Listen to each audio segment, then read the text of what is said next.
오늘 그 이제 상품 이제 그 아이템 분석 페이지가 이제 만들게 된 내용을 이제 강의하는 겁니다. 어떤 파트에서는 실무 파트에서는 그 내용을 알아야 되는 것도 있고, 그 다음에 어떤 이제 회원사분들이나 그런 분들 같은 경우는 저걸 페이지를 만든 법을 알으라고 하는 게 아니라 제가 어떤 사태를 보고 어떻게 의사결정을 하고 그걸 어떻게 수습을 하는지 어떤 의사결정을 보시라고요. 그러니까 그래야지만 경영을 할 수가 있어, 경영을. 봅시다. 항상 이렇게 되잖아요. 뭐 이런 단계가 있다. 그럼 여기까지가 매입가예요, 매입가. 그 다음에 이게 판매가고, 이게 수익이 되는 거예요. 그냥 가장 기본적인 내용이 가장 기본적인 거. 판매가에서 매입가를 제외한 게 내 수익이 되는 거예요. 그런데 여기에 매입가에는 이제 여기서부터 이제 장사하는 분들이랑 이제 경영자랑 이제 차이가 생기는 거예요. 장사하시는 분들이 가장 큰 잘못하는 게 뭐냐면은 저렇게 되니까 내 통장에 뭐 500만 원어치를 팔았더니 내 통장에 저기 뭐야 뭐 500만 원 들어왔는데 그중에서 450만 원 제때 내 통장에 50만 원 남았다. 그걸 가지고 내 수익이라고 판단하는 사람도 있어요. 그거는 이제 정확히 말하면은 재무제표로 얘기하면 영업이익이라고 그래요. 영업이익. 물건을 팔아서 수익이 남긴 거. 그런데 문제는 뭐냐면 여기서 이제 뭐가 빠져나가냐면 인건비도 빠져야 되고, 법인 차량에서 법인 차량 유지비도 빠져나가고, 보험료도 빠져나가야 되고, 또 그 다음에 뭐 사무실 임대료도 내야 되고, 직원들 뭐도 나가야 되고, 뭐도 다 빠져나가는 거예요. 이제 그게 이제 다 계산이 된 게 이제 당기순이익이라고 얘기하는 거예요.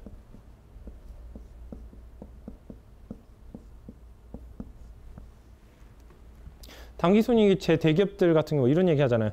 작년에 대기업들 같은 경우는 1,000원어치 팔아가지고 7원이 남았다. 뭐 70원이 남았다, 80원이 남았다, 이 얘기잖아요. 이거를 저번에 작년 대기업들 뭐 저기 영업이익률 같은 경우에 약 7에서 8% 정도 나왔습니다. 이렇게 하면 일반 서민들이 못 알아들을까 봐서 뭐 알아듣긴 하는데, 좀 더 편하게 해서 보통 1,000원어치 팔면은 70원 남겼다. 이렇게 그냥 쉽게 편하게 얘기하는 거예요. 그러니까 뭐 하나 팔아서 마진율이 30%다. 뭐 예를 들어서 삼성의 갤럭시 S 폰, 갤럭시 S5 폰, 뭐 마진율이 30%, 40% 하지만 나중에는 결국에는 당기순이익률 따져보면 뭐 한 8%, 9%, 10%. 그러니까 그 정도로 어려운 거예요. 그보다 높아지면 어떤 일이 발생하냐? 그보다 높아지면 어떤 일이 발생할까? 당기순이익이 더 커지게 되면은.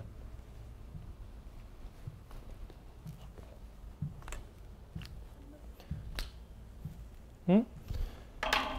결국에는 딱 결산해 봤더니 당기순이익이 30% 정도 돼. 인건비 다 빼고. 어떤 일이 발생할까? 여러분들의 대표예요. 어떤 일이 발생할까? 그게 기업에서 좋아할까? 그거는 뭐 이미 끝나는 얘기고, 작년 성적표 재무제표가 나왔어요. 당기순이익률이 30%래. 당기순이익률이 30%라는 얘기는 영업이익률이 훨씬 높다는 얘기예요. 한 50% 된다는 얘기야. 그런 대표님들이 저런 사실을 알면은 기분이 어떨까? 좋아는 하겠죠? 아니, 특히 전문 경영인은 굉장히 좋아할 거야. 내가 열심히 했구나. 근데 진짜 뭐 창업자다. 좋아할까? 여러분들이 대표예요. 진짜 대표야. 사업을 매출 한 5천억짜리 사업을 하고 있어요. 근데 당기 순이익률이 뭐 영업이익률이 한 45%. 뭐 인건비 빠지고 뭐 했더니 30% 정도 남았어요. 일반적인 대기업들이 순이익률이 당기 순이익률이 뭐 7에서 8%, 9% 이렇게 나오는데 올해 당기 순이익이 30% 나왔어요. 어떤 일이 발생할까? 왜? 그러니까 왜?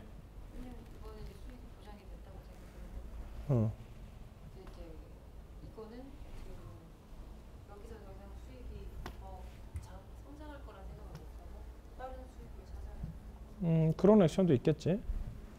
또 뭐가 있을까? 판매가를 높여서 어디까지 수익이 남나. 그런 액션 절대 취할 일 없어요.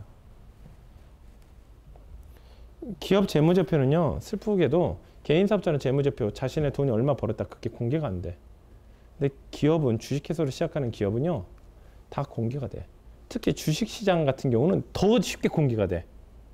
그냥 클릭 한 번만 그 회사 매출액보다 다 나오는 거야. 한때 그랬죠. 삼성전자가 반도체로 돈 많이 벌었다니까 바로 다음 액션이 뭐가 나왔지? 갑자기 이제 여기저기서 막 하이닉스부터 해서 갑자기 반도체 공장 만들어 버리잖아. 너무 좋거든. 제가 몸빵이 돼줬어. 수익이 엄청 많이 났어. 그것도 그 정보가 많잖아요. 공개가 돼. 결국에는 제가 시행착오 겪었으니까 제가 성공했지만 나는 시행착오 겪을 필요도 없어. 똑같이 카피만 하면 되니까.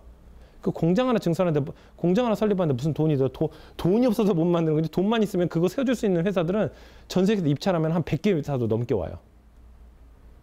일도 아니야. 단기 순이익률이 너무 낮으면은 그냥 슬픈 거고 수익이 안 나니까. 너무 많이 나와도 경쟁자들한테 내 사업으로 한번 와봐 이거 광고하는 거랑 똑같은 거예요. 그럼 그 다음날 바로 평준화 일어나는 거야. 옛날에 그 김수미가 광고했던 제습기 회사 있죠. 그 김수미가 욕했던 광고 혹시 아나요? 그게 뭐지? 회사 이름이? 그 무슨 하여튼 있었잖아요. 욕하고 뭐 김수미가 욕하는 그 광고.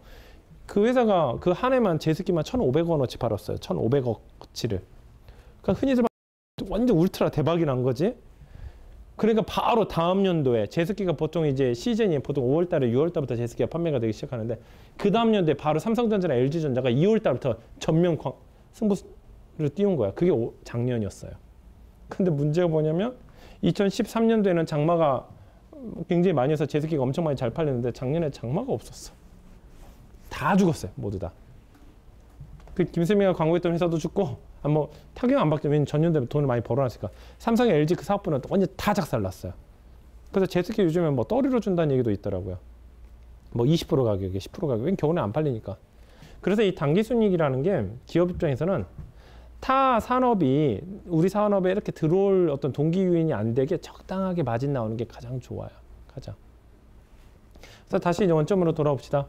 그래서 장사하는 분들은 항상 그러는 거예요. 통장에 들어온 거 가지고 벌써 이게 내 수익이 돼서 벌써 그냥 긴장 풀어버리는 거예요. 장사 같은 경우는 어떻게 돼? 인테리어가 노후화가 되기도 하고 종업원들에서 인건비나 그런 거 다 계산해야 된단 말이야. 그다음 집기계류 같은 거 계속 업데이트 시켜줘야 되고 그것을 다 계산해야 되는데 장사하시는 분들 거기까지 생각은 못해. 그러니까 통장에 돈 들어오고 통장에 뭐 하나 팔아서 얼마 남는다? 그럼 벌써부터 긴장 풀어버리는 거야. 근데 기업들은 이런 재무제표라도 만드니까 자기가 자기 수를 다 한번 좀 체크를 해보는 거야. 야, 하나 팔아서 많이 남는다 봤더니 이게 딱 까놓고 나니까 얼마 안 남네? 더 긴장해야 되겠다. 또 기업 같은 경우는 한 해 이렇게 대박이 나는 것보다 꾸준하게 8, 9%씩 계속 그냥 꾸준하게 매년 똑같이 나오는 게 훨씬 좋아요. 진입 장벽이 들어오지도 않죠. 안정적으로 수익이 나니까 다음 년도 플랜을 짤 수가 있어. 매출액이 커지면서 수익률은 그대로다. 그럼 그 다음 플랜 계속 내가 계획을 세울 수가 있잖아. 그게 너무 좋은 거예요. 그래가지고 이런 부분들이 이제 어떻게 보면 이제 수익에 대해서 굉장히 중요한 내용이에요. 그러니까 절대값인 퍼센트가 높은 게 중요한 게 아니라 안정적으로 유지하는 거. 또 이제 봅시다. 이제 그 시장에서는 가격 저지선이라는 게 있어요. 가격 저지선이라는 게. 아무리 제품이 좋고 뭐하고 이 가격을 판매가를 무조건 높일 수는 없어. 프라이스에 대해서 한번 예전에 얘기한 적 있었지. 가격을 한번 낮추면은 높이는 건 불가능해요. 왜냐면 유통 흐름도 깨질 뿐더러 유통처에서도 굉장히 문제가 많이 생겨. 야, 나한테는 비싸게 팔고서 왜 너희들 이런 식으로 가격 낮춰? 그럼 항의도 많이 생겨. 그러니까 가격을 한번 낮춘 거를 다시 할 수가 없어. 또 그 다음에 가격이 갑자기 올라간다? 그럴 때는 이제 매점 매색이 일어나기도 해. 그래서 시장을 교란시켜서 소비자한테 불이익을 주기도 해. 그래서 그런 일이 생기지 않게 하는 게 제조업체 입장에서는 굉장히 중요하단 말이에요.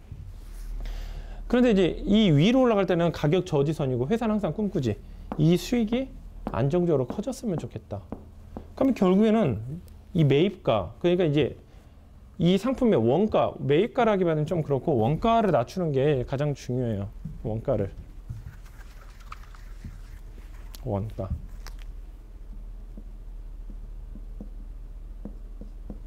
여기는 인건비부터 해서 뭐 상품 페이지를 만든다든가 아니면 뭐 여러 가지 뭐 자동차 렌트카라든가 뭐 회사에서 운영되는 차량 운전비, 보험료 뭐 그런 것들이 이제 다 계산이 돼야 되죠. 그런데 실제로 회사를 운영하다 보면 가장 많은 부분이 그다음 비효율적으로 일어나는 부분이 대부분 어디냐면 인건비야.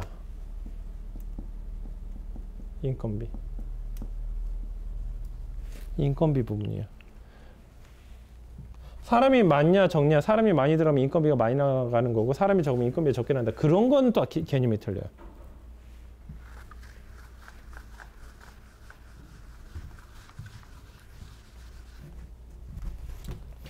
A라는 업체도 창업을 하겠죠. A라는 업체도 창업을 할 거고 B라는 업체도 창업을 하겠죠. C라는 업체도 창업을 할 거야. D라는 업체도 창업을 할 거야.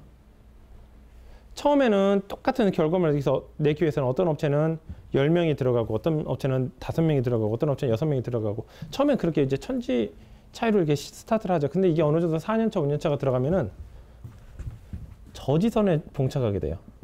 똑같은 결과물, 똑같이 매출에 나오는데 예를 들어서 뭐 어느 정도 5명, 여기도 한 5명, 5명, 5명 이런 식으로. 왜냐면 5명 이상 되는 업체는 자연스럽게 도태가 돼, 시장에서.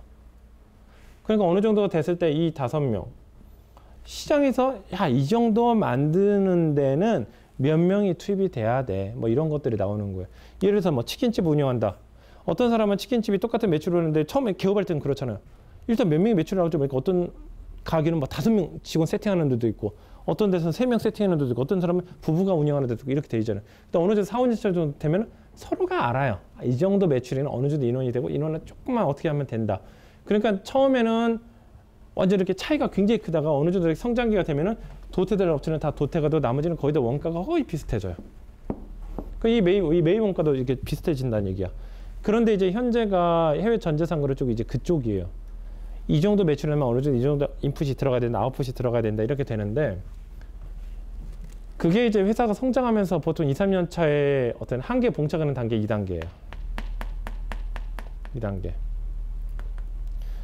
근데 진짜 돈을 벌려고 그러면은 뭐 5명이다 그러면 이 5명 가지고 매출액을 현재보다 뭐 10% 20%가 아니라 10배 20배 만드는 뭔가 혁신적인 기술이 나타나야 돼. 그러지만 얘네들을 철저하게 압도시키 내가 매출액이 착 치고 올라가면서 얘네들이 무너져 내리기 시작해요. 그 혁신적인 어떤 시스템이라든가 인프라가 필요해. 근데 문제는 뭐냐면 그런 혁신적인 시스템이나 인프라는 언제부터 만들어야 되냐면 창업할 때부터 만들어도 시간이 부족해. 그래서 진짜로 비즈니스 하시는 분들은 보통 어떻게 하냐면 장사하시는 분들은 처음에 간판을 걸고 사업자 등록증을 내면 처음 먼저 하는 게 뭐냐면은 매출을 빨리 나와야 되겠다. 내가 돈 벌 수 있게 매출을 만들어야 돼. 거기에 모든 에너지가 다 들어가요. 그런데 진짜 사업을 해본 사람들은 특히 기업적으로 하시는 분들은 그게 중요한 게 아니라 앞으로 3년 뒤에 4년 뒤에 필요한 인프라 시스템을 지금부터 설계가 들어가야 되는구나. 내가 자금이 현재 100이라 했다면 50은 지금부터 투자가 들어가야 되겠구나. 왜냐면 3, 4년 뒤에 터트려야 되니까. 그 사이에는 그냥 뭐 태어날 때부터 비효율적인 어떤 업체들은 알아서 도태가 돼요. 상관없어 걔네들은. 근데 이제 나중에 도찐개찐은 거의 비슷한 업체들이 나올 거란 말이야. 그때 부스터 시켜서 올라가야 되는 게 뭐냐면은 거기에 맞는 인프라 시스템을 가지고 있어야 돼요. 회사가 대표가 혼자일 때는 모든 의사결정을 내가 합니다. 밥을 먹어야 될지 말아야 될지, 이따가 먹을지 말아야 될지, 아니면 이걸 매입할까 말까. 규모도 작아. 의사결정할 때 별거 없어. 그건 점점 근데 규모가 커지면 커질수록 그런 의사결정에 대한 내용이 많을까 적을까요? 많아져요. 굉장히. 아까도 얘기했잖아. 뭐 자주 얘기하는 내용이잖아요. 한 명이 일할 수 있는 걸 3명이 일하면 그 뭐니 결론이? 2명은 잉여 인력이야. 그거 돈 그냥 날라가는 소리야. 어떻게 보면 직원들 입장에서는 어떤 생각을 해? 한 명이 일할 수 있는 거 3명이서 일하니까 너무 편하다. 너무 좋다 생각할 수 있지. 근데 그건 되게 슬픈 일이에요. 아, 내가 이 회사 곧 그만둬야 되겠구나. 그 얘기야.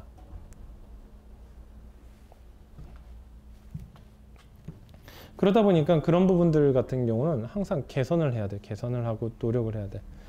그래서 나도 이제 사업을 하면서 어떻게 하면 그걸 이제 어떤 데서 비용이 발생하나부터 이렇게 팔짱 끼고 이렇게 보는 거예요.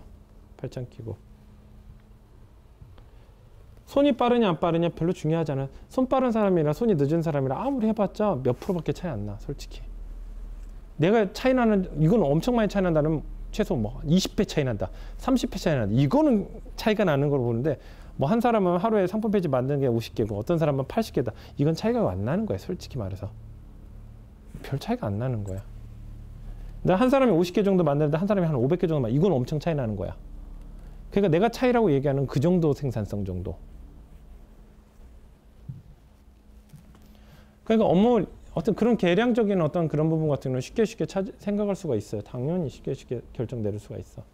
근데 정말 어려운 문제는 뭐냐면 특히 이제 그 직원 파트에서 잘 인지를 못하는 파트가 이런 내용들이야.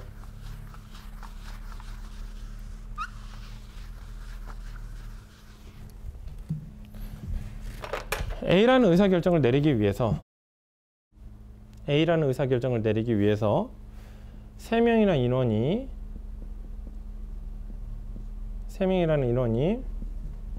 7일간의 협의와 회의와 합숙이나 브레인스토밍을 통해서 의사결정을 내렸어요. 근데 직원들 입장에서는 이게 너무나 당연하고 올바르고 최선을 다했다는 뿌듯함을 느끼게 하는 상황이에요. 그런데 이제 대표 입장에서는 어떤 일이 발생하냐면, 여기서 대표하지만 여러분들 팀장들도 똑같이 생각하는 얘기야. 여러분들 팀원이 팀장님 저렇게 저희 3명이서 열심히 노력해가지고 일주일 동안 해가지고 의사결정 이렇게 가져왔어요. 저희 새벽 1시까지 일해서 이렇게 가져왔습니다. 일을 못하는 팀장은 그래? 내가 그럼 오늘 회식비 줄게. 오늘 일찍 퇴근해. 이렇게 나올 수도 있어요. 근데 일을 잘하는 팀장은 큰일 났다. 우리 죽었다. 라고 생각해야 돼. 이제 봅시다. 이렇게 해가지고 나온다 치자. 그럼 한 사람당 인건비가 10만 원이라고 생각해 봅시다. 그럼 7일이면 얼마요? 70만 원이지. 3명이면 얼마요? 210만 원이야. 이런 의사결정 내리려고 210만 원이 공중에 날아간 거야.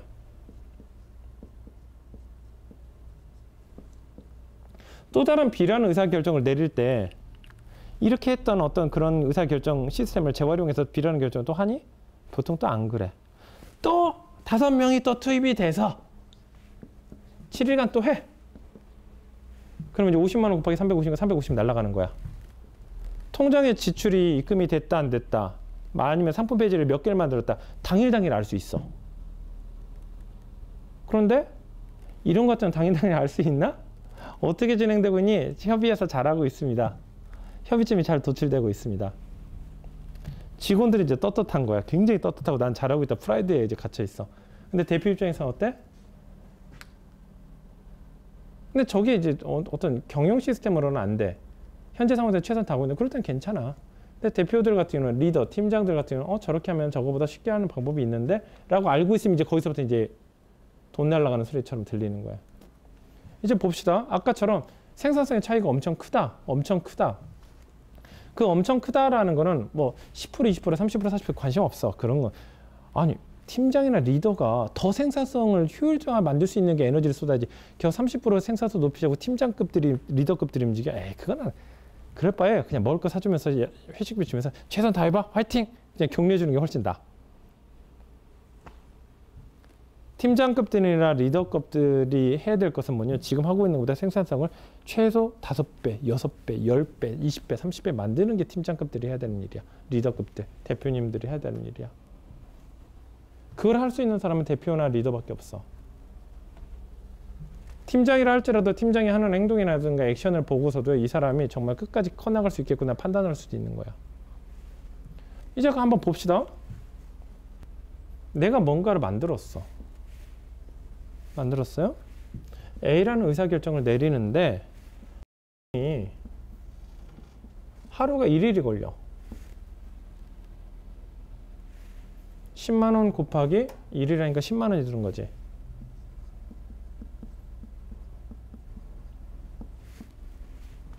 여긴 210만 원 들었어요? 10만 원이 들었어. 그럼 몇 배의 효율성 높아진 거예요? 21배. 더 노력을 해서 하루에 이런 의사결정을 100개를 해요. 그럼 10만 원 나누기 100 하면 얼마? 1,000원.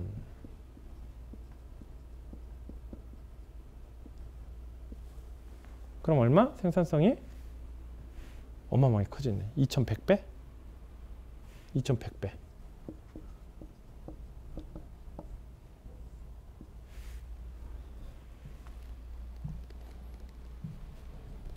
여기도 팀장이 2명이나 있지? 여러분들 생각하지? 밤 9시까지, 10시까지, 11시까지, 새벽 1, 2시까지, 토요일에 일요일에 나와서 일하면은 인정받겠지. 내 급여가 2~3배 올라가겠지. 그래서 솔직히 죄송한 얘기지만 그럴 리 없어. 우리 대외비전 얘기할까? 우리 회사에 모 이사님 계셨지? 연봉이 거의 뭐 대우까지 해서 한 7천 가까이 돼. 근데 계약 종료되자마자 바로 내보냈지. 왜 그런 줄 알아? 연봉을 7천만 원 받는 사람은 이런 걸 기획할 줄 알아야 되는 거야. 그러나 그런 거 기획을 전혀 안 하셔. 못 하셔. 여러분들도 그렇잖아. 여러분들 연봉보다 두세 배 받는 사람이 그만큼 그에 맞는 행동을 해야 되지. 기획 능력을 가져야지. 그러나 그렇게 행동하셨니? 안 했잖아. 급여를 많이 받고 대우가 좋아진다는 얘기는 그만큼 어떤 기획 능력이라든가 내가 어떻게 일을 효율적으로 만들 수 있는 것을 알아내야 돼. 뭐 밑에는 후자는 뭐 더 이상 얘기할 필요도 없어요. 그래서 대표나 리더는 이것을 효율적으로 만들 수 있는 도구나 시스템을 이해를 하고 있고 그걸 만들 줄 알아야 돼. 또 그러면서도 또 그걸 만들면서 그냥 만드는 게 아니라 인풋 아웃풋을 또 고려해야지. 이런 도구를 만들어 어마어마한 천문학적인 비용이 들어간다. 그럼 안 해야 돼. 근데 천문학적인 비용이 들어가지 않아. 그 대신 효율성은 좋아져. 그럼 해도 되는 거고. 또 한번 해보자. 또 이게 끝나는 건 아니에요. 또 이게 끝나는 건 아니야. 이렇게 의사결정을 빨리 하는 것이 중요한 게 아니라 의사결정을 에러 없이 하는 거, 실수 없이 하는 거. 한번 생각을 해보자. 이런 의사결정을 했어요. 그런데 에러율이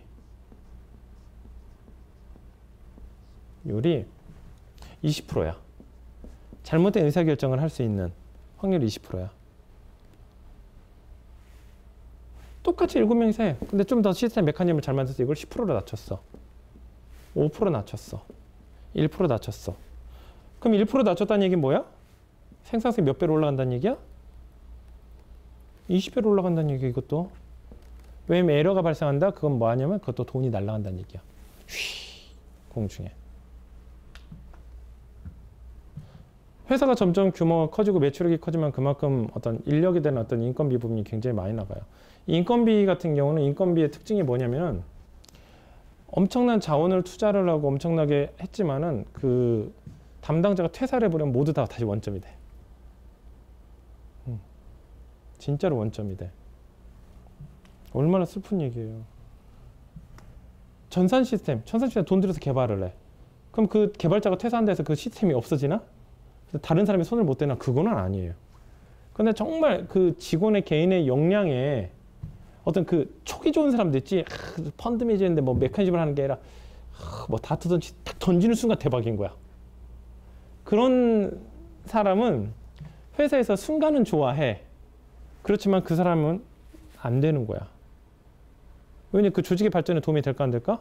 안 돼. 회사에서 사업이 가장 좋은 거 뭐냐면 규모의 경제다. 점점 커지면 커질수록 비용은 점점 낮아져야지 그게 재밌는 거야. 근데 그런 사람들의 특징이 뭘 요구하냐? 매출이 올라가는 퍼센트만큼 나도 급여 그만큼 똑같이 올려줘. 그리고 매출액이 순이익이 커지는데 비용도 똑같이 올라가는 거예요. 대신 보통 그렇게 협상하면 자기가 불리할 거 아니까 야, 너 매출액 10% 올라오면 나한테는 5%를 줘.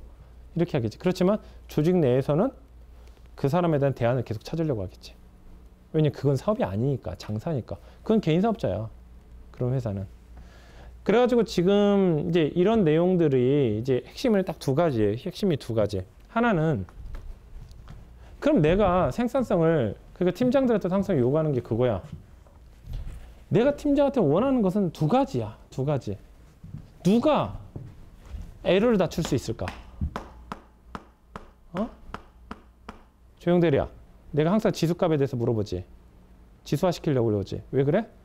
의사결정할 때 에러값을 낮추려고 그러는 거야. 박건혜대리는 내가 어떤 지시할 때 계속 생산을 높이기 위해서 시스템 개발에 대해서 얘기를 하지. 그건 뭐야? 의사결정을 내리는 시스템에 대해서 계속 만들려고 그러는 거야. 이게 둘 다 충족시킬 수 있다? 최고야.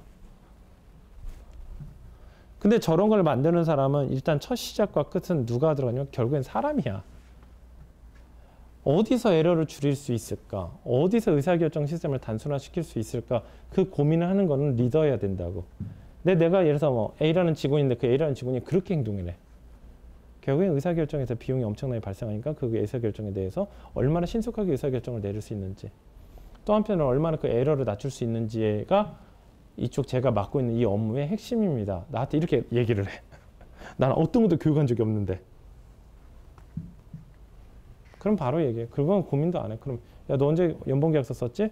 아, 입사한 지 열흘밖에 안 됐습니다. 그래? 일단은 연봉은 6천부터 시작하자. 바로 얘기 나와. 진짜로야. 고민도 안 해. 대신 회사에서 운영할 수 있는 자원이 뭔지는 모르니까 시행착오를 많이 겪을 거야. 당연히. 그렇지만 전혀 상관없어. 그건 투자야. 회사 쪽에서는. 진짜 그런 경우는 한 10만 명당 한 100만 명당 한 명 있을까 말까는 인재야. 회사에서 원하는 거는 여러분들이 밤 11시, 12시까지, 1시까지 야근하고 토요일날, 일요일날 출근해서 그런 거 아니야. 해봤지. 야, 그거 해봤자 생산성 몇 프로나 올라가겠니? 10%, 20%, 30%, 40%? 우리가 그거 하려고 사업하나? 아니야. 또 어느 팀장이 A라는 팀장이 항상 그렇게 행동해. 그 팀장 계속 승진시키지. 왜? 다른 부서 배치시켜도 돼. 왜? 그럼 그 부서도 생산성이 같이 올라가 버리니까. 결국에는 내가 계속 1년 내내 작년, 재작년, 재재작년 뭐 계속 고민을 하고 모색하는 건 뭐냐면은 결국에는 시장이 크다 이거야. 파이는 커. 파이는 큰데 지금 현재 어떤 단계냐면 5명. 서로 간에 각자 규모에서 효율성을 다 기하고 있는 상태야. 근데 여기서 딱 튀어 올라가야 돼. 튀어 올라가려면 뭐 5명이 할 수 있는 일을 내가 2명이 했다. 이 정도 퍼센트 가지고는 이제는 안 돼. 아예 그거는 게임도 아니고 어떤 사람들한테 인정도 못 받아. 5명이 할 수 있는 것을 우리는 최소 20배, 30배, 50배, 100배로 만들어야 돼. 그로 인해서 TERP라든가 관련 시스템 개발이 계속 들어갔던 이유예요. 그래서 핵심이 뭐냐? 빠른 의사결정. 또 하나는 뭘까? 아까 낮은 에러율.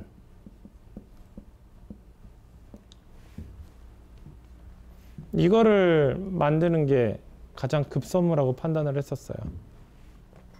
그래서 빠른 의사결정이라는 단어를 내가 여러분들한테 쓰지 않고 이런 얘기를 되게 많이 했었을 거야.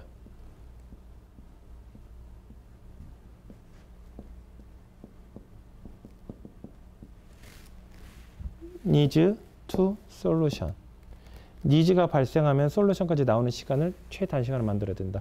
이 얘기가 아까 얘기했던 이거야. 빠른 의사결정을 쓸 수 있는 시스템. 항상 그래. 니즈가 발생하면 솔루션까지 나오는데 걸리는 시간을 단축시키면 단축시킬수록 돈 버는 일이야. 박현우 대리가 어떤 상품에 대해서 발굴하고 싶다. 그럼 발굴 싶다는 니즈가 발생했지? 그게 3일이 걸려. 나한테 물어보기도 하고 시장조사도 6일이 걸리기도 하고. 그렇지 않고 발굴하고 싶다라고 생각한 순간 웹사이트 로그인 한번 하고 페이지 열어서 엔터 딱 치니까 나와. 그럼 생산성이 6, 7일씩, 8일씩 걸렸던 게 몇백 배 빨라진 거겠지? 그게 생산성이 좋다는 표현을 하는 거야. 낮은 에러율. 내가 어떤 의사결정을 했을 때 우리가 주어진 자원, 우리가 가지고 있는 데이터베이스에서 가장 효율적으로 실수를 하지 않게 만드는 의사결정을 할 수 있는 도구가 있으면 얼마나 좋겠어. 이건요, 이런 거야. 내가 부동산 어떨 것 같아요? 오를 것 같아요. 일단은 그게 맞을 확률이 몇 프로일까? 50%겠지. 이런 게 있어요. 우리나라에 데이터 분석가들이 있어. 데이터 분석가들. 잠시만. 데이터 분석가들이 있는데 어떤 데이터 분석가들이냐면은 잠시만. 회사 업무 때문에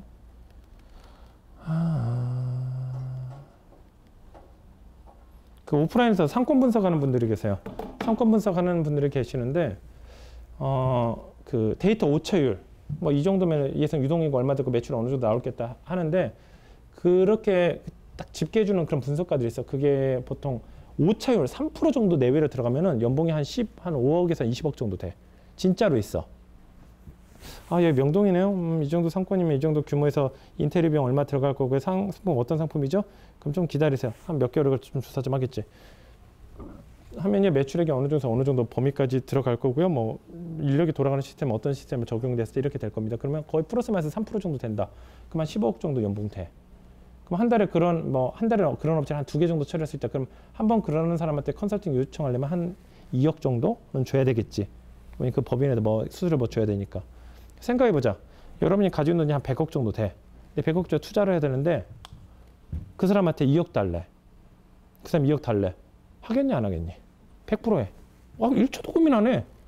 검증이 됐어. 그 사람 오차율 3%래. A레벨 3%, 뭐 B레벨 뭐 7, 8%, 뭐 C레벨 뭐 한 10% 내외. 10% 내외만 해도 어마어마한 거지, 그거는. 그러니까 데이터를 얼마나 정교하게 만드냐, 오류값을 적게 만드냐는 정말 어마어마한 자원이고 시스템이에요. 근데 그런 경우는 뭐 전산 시스템이 IT 시스템도 활용하기도 하겠지. 뭐 통계 분석 시스템이라든가. 우리도 마찬가지야. 우리가 하는 이 비즈니스가 시장 크다 이거야. 시장이 크니까 해볼 만한 거야. 국내 시장을 대상으로 이런 시스템 개발은 안 돼. 왜냐면 너무 작아. 또 그 다음에 이 시장을 대상으로 해서 우리가 이런 시스템을 개발해도 되겠다. 내가 자신감을 얻었던 게 뭐냐면은 경제학에서 배웠어요. 근데 이게 정말 많이 했었어. 정말 많이 했었어. 경제학에 수많은 이론들이 있어요. 수천 개, 수만 개까지 아니라 수천 개의 경제학적 이론들이 있어. 무슨 정리, 무슨 이론, 뭐 차선의 이론부터 뭐 엄청 많아. 그 이론들이 있는 게 이제 경제학, 특히 미시경제학 쪽에 이제 그런 쪽에 우리 사업이 아니라 사업이랑 관련된, 기업이랑 관련된 미시경제학이 거의 잘 맞고 국가는 거시경제학이랑 좀 잘 맞는데 미시경제학적인 어떤 이론들이 굉장히 많지만은 거기에 그 첫 페이지에 전제 조건이 있어요. 여기 나와 있는 이런 경제학적 이론들은 완전 경쟁 시장을 전제로 한다라고 돼 있어. 어떻게 보면 수험생들은 이렇게 생각하겠죠. 아, 미시경제학 성립 조건은 몇 번인가? 1번 완전 경쟁 시장, 2번 불완전 경쟁 시장, 3번은 뭐 독점 시장, 4번 과점 시장 어느 건가요? 수험생들은 이렇게 공부를 하지. 근데 나는 이렇게 생각이 드는 거야. 그래? 그럼 그 이론들을 적용하려면 일단 완전 경쟁 시장이 돼야 되겠네? 그럼 내가 이런 이론들을 적용하시면 완전 경쟁 시장을 찾으면 되잖아. 그래서 학부 시절에 내가 교수님한테 질문했었어요. 교수님, 질문이 있습니다. 완전 경쟁 시장, 충분한 수요와 충분한 다수의 공급자와 다수의 수요자가 만나는 시장을 완전 경쟁 시장이래. 그래서 제가 질문했어. 교수님, 질문 있습니다. 몇 명 정도 이상이면 다수의 공급자고 몇 명 정도 이상이면 충분한 수요자인가요? 그랬더니 교수님 막 웃는 거야. 야, 그렇게 따지면 몇 명 이상이면 그렇게 되겠니? 뭐, 10만 명이 공급자면 그게 충분하니? 그랬더니, 그렇죠. 저도 그게 궁금해서 물어봅니다. 그랬더니 교수님이 하시는 얘기가 그게 아니라 정반대로 접근해보자. 특정 소수가 시장을 교란시킬 수 있을 정도 된다고 한다면 이건 완전 경쟁 시장이 아니야. 충분한 공급자가 시장을 마음대로 교란시킬 수 있어. 뭐, 독과점을 할 수 있고 할 수 있다. 그런 건 완전 경쟁 시장이 아니야. 우리가 가끔은 이제 블랙매직 카메라 같은 것도 해봐서 알겠지만 그거 전국에 있는 거 매입하는 거 얼마나 드니? 얼마 들지도 않잖아. 전국에 있는 거 다 한 개도 빠짐없이 다 매입하는데 얼마 안 들어. 몇 천이면 다 됐잖아. 시장이 크다 그러면 우리가 한 50억, 100억 들여도 매점 매석 못해도 겨우 한 개 제품 하는데. 그러나 그거 몇 천이면 다 매점 매석해. 솔직히 우리도 뭐 이라비트 MK2다 뭐 시네마이저 같은 거 입고 되는 거 다 매점 매석해보면 국내 유통하는 게도 안 되잖아. 그거 하는데 얼마나 들어? 1억도 안 들잖아. 너무 간단해 솔직히. 이런 시장은 완전 경쟁 시장이 아니야. 삼성에서 메모리 같은 거 공급하는데 메모리 같은 거 딱 수급 딱 끊어버리면 갑자기 메모리 가격이 올라가 국내에서. 이런 건 완전 경쟁 시장이 아니라고. 그렇다 보니까 그런 상황 국내 시장 같은 데서는 경쟁적 이론이 단 한 개도 적용할 수가 없어요. 거의 적용이 안 돼. 그때는 과감히 먼저 포기해야 돼. 아, 이론적으로 접근한 시장이 아니구나. 그럼 누가 이겨? 편법이구나. 그래서 편법으로 들어가야 돼. 당연히 그래야 돼. 당연히. 편법 아니면 로비, 인맥이라든가. 만약 우리나라 인구가 한 1억 이상 되고 한 5억 이상 되면 좀 그래도 점점 나아져. 인구가 크고 시장이 크면 클수록 어떤 그 합리적인 어떤 그런 식으로 더 움직일 수 있어. 근데 인구가 작으면 작아서 어쩔 수 없어. 안 돼. 그랬는데 이제 그렇다 보니까 이제 한국 같은 경우는 삼성이라든가 대기업들이 당연히 성공할 수밖에 없는 구조야. 원래가 그런 구조야. 한 번 삼성이면 계속 삼성인 거야. 해외 같은 건 그래? 안 그러잖아. 해외는 대기업 잘 나갔다가 어느 날 갑자기 없어져. 한때 코닥이라는 회사가 굉장히 잘 나갔지만 어떻게 됐어? 없어졌잖아. 뭐 있긴 하지. 근데 거의 지금 뭐 맥을 못 추고 있는 상황이잖아요. 근데 내가 이쪽 비즈니스를 하면서 이런 생각을 가졌어요. 이 시장이 얼마나 크냐면 삼성과 같은 대기업도 맥을 못 추는 거야. 삼성에서 디지털 프로젝트에서 공급되는 제품 중에서 해외 시장에 유통되는 건 1%도 안 돼요. 삼성 로고는 분명히 찍혀서 그렇게 되고 있지만 하물며 일본도 마찬가지. 일본 소니 있잖아. 소니 로고가 찍힌 제품 중에서 해외에서 유통되는 거는 한 2, 3%도 안 돼. 소니, 일본 아케바라라든가 뭐 빅카메라라든가 유도바시 카메라 같은 데 가면서 소니 브랜드 달고 있는 거 얼마나 많은데 그 중에서 해외에 유통되는 건 거의 없어요. 한 2%? 1%? 또 그것도 고민해봤어요. 왜 진출을 안 할까? 진출을 하려고 그러면 어마어마한 비용이 들어. 마케팅도 해야 되지, 재고도 가지고 있어야지. 그 다음에 많이 안 팔렸을 때 그 리스크 관리. 왜냐면 본국으로 다시 가져오는 것도 비용이 더 드니까 땡 처리해야 돼, 그냥. 한때 티악 라디오가 있어. 티악 라디오 지금도 이거 있나? 티악 아론 있죠, 아론. 티악 아론은요, 이거 유통된 지 굉장히 오래됐어. 한 5년 넘었어. 티악 아론. 무거워요. 무게가 한 3.5kg 정도. 티악 아론이라는 거 봤을 텐데, 조경대리는? 우리 회사에도 있었잖아. 저거 있었잖아. 알람 기능도 되고, 짱짱해요. 그 다음에 스피커 대용으로도 쓸 수 있어. 좋아. 한 4kg 정도 나가요. 이거 미국 내에서 이거 얼마에 팔리는 줄 알아요? 새 거가? 배송비 포함해서 프리시핑으로 19.99불. 19.99불. 왜냐면 19.99불 해봤자 그 쇼핑몰에 어떤 수수료 좀 내고 배송비만 해도 이건 최소 15불이야. 왜 그랬을까? 티악이 미국 진출했죠? 진출했다 안 팔려. 어떡하긴 그거. 물류비가 더 드는데. 최저가도 아니야. 마진을 남기면서 팔아야지 최저까지. 그냥 뿌리는 거야. 19.9불이 말이나 돼? 아직도 있네 이거.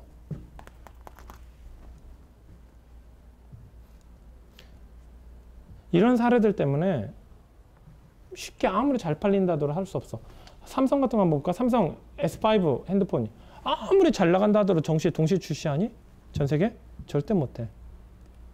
뭐 전 세계 뭐 기사에 나오지. 삼성 S5 전 세계 전 세계 60여 개국에 출시라고 하지만 자세히 기사 읽어보면 일단 한국이랑 미국에 1차 출시국 하고 뭐 한 2, 3주 뒤에 또 2차 출시국 나가고 이러자 뭐 13차, 14차 출시국 나눠서 이렇게 나가는 거야. 삼성 LED TV 그렇게 대박이 났지만 1차 출시국이 한국이 2차 출시국이 미국인데 미국이랑 3차가 유럽인데 그 갭이 1년이 걸렸어요. 12개월.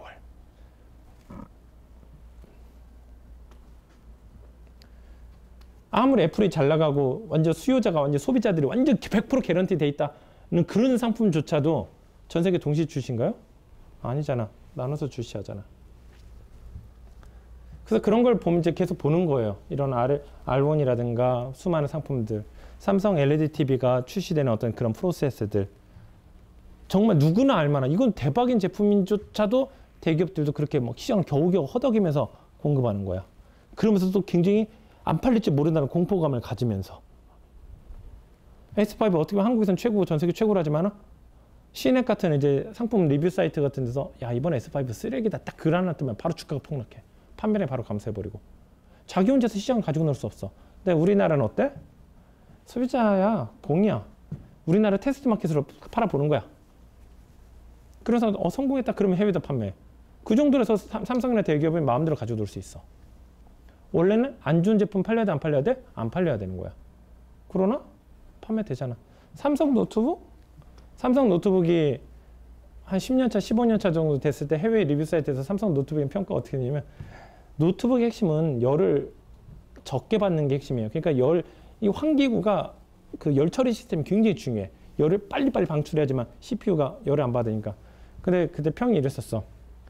야, 어떻게 삼성은 노트북을 출시한 지가 15년이 됐는데 아직도 열 처리 기술이 하나도 적용이 안 됐냐. 이렇게 무식한 인간들. 그래서 해외에서는 삼성 노트북 관심도 없는 거야. 근데 우리나라는 사죠. 아주 신기하게. 삼성이 최고니까. 다시 이제 원점으로 돌아와서 이제 그런 걸 보면서 내가 뛰어들 시장이 그래도 해외구나. 정말 이론적인 거 가지고 접근할 수 있는 시장이 해외구나라고 생각을 했었어. 그래서 어떤 대규모 투자를 해야 되겠다고 그래서 결론이 내렸지. 완전 경제 시장이 해외구나. 그래서 내가 투자를 해야 되겠다. 도전을 해야 되겠다. 도전을 해야 될지 말아야 될지 결정이 된 것도 됐고, 그 다음에 이 도전을 할 때 어느 쪽으로 방향을 잡아야 될지도 이미 결정됐잖아. 방향이 뭐야? 빠른 의사결정과 낮은 에러율. 그에 대한 도구로 뭘 사용했냐? IT. 그래서 지금 이 나오는 그런 것들이 이런 목적성이 이제 가미가 된 거예요. 가미가. 그래서 이 T클라우드가 개발이 들어가기 이제 시작한 게 2013년도 6월입니다. 6월 이제 T클라우드가 이제 들어가게 됐죠. 그때 목적이 이랬었어요.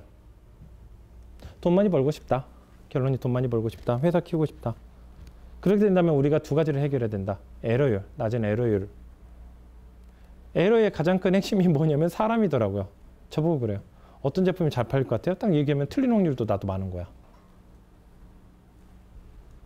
그래서 에러율. 사람이 관여하지 않아야 되겠다. 또 의사결정. 예전에 세기 PNC 거 그 1억 원어치 매입할 때도 그 의사결정 내리는데 얼마 걸리냐면 열흘이 걸렸어. 겨우 그 정도 안 돼. 그것도 누가 했냐면 내가 했어. 내가 집에 가서 엑셀로 차트하는데. 그러면 1년에 몇 주나 되는데 그걸 몇 건이나 그럼 처리할 수 있겠어요? 안 된다는 얘기잖아. 빨리빨리 처리를 할 수 있어야 되겠다.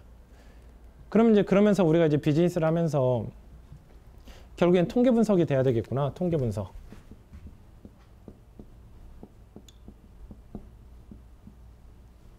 통계를 분석을 잘해야 되겠다. 통계 분석을 잘해야 된다. 그러면 여러 가지 전제 조건이 있어요. 하나는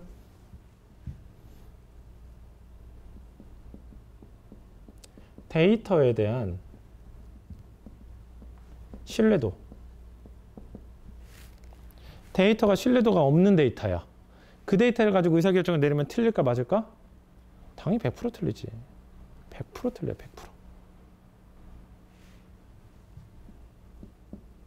관련된 지식.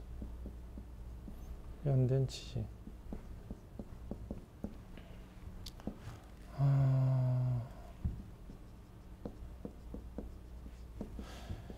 그래서 데이터에 대한 먼저 좀 더 추가하면서 이렇게 얘기하면서 좀 추가를 할게요. 데이터에 대한 신뢰도. 그러니까 데이터, 내가 올바른 의사결정을 내리려고 그러면은 많은 데이터가 있어야 되겠다. 근데 데이터라는 게 순간 이런 생각을 했었어요.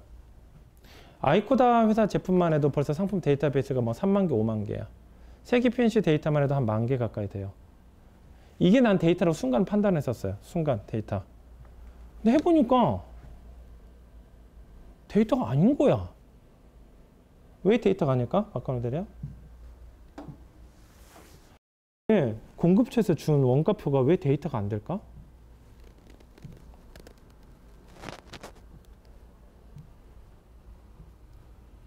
왜 그게 데이터를 못 쓸까? 그게 데이터로서 가치가 있으면 그게 10만 개가 되고 100만 개가 되면 더 우리가 의사결정 내는데 빨라야 되는데 빠르지가 않아지는 거야. 왜 그럴까?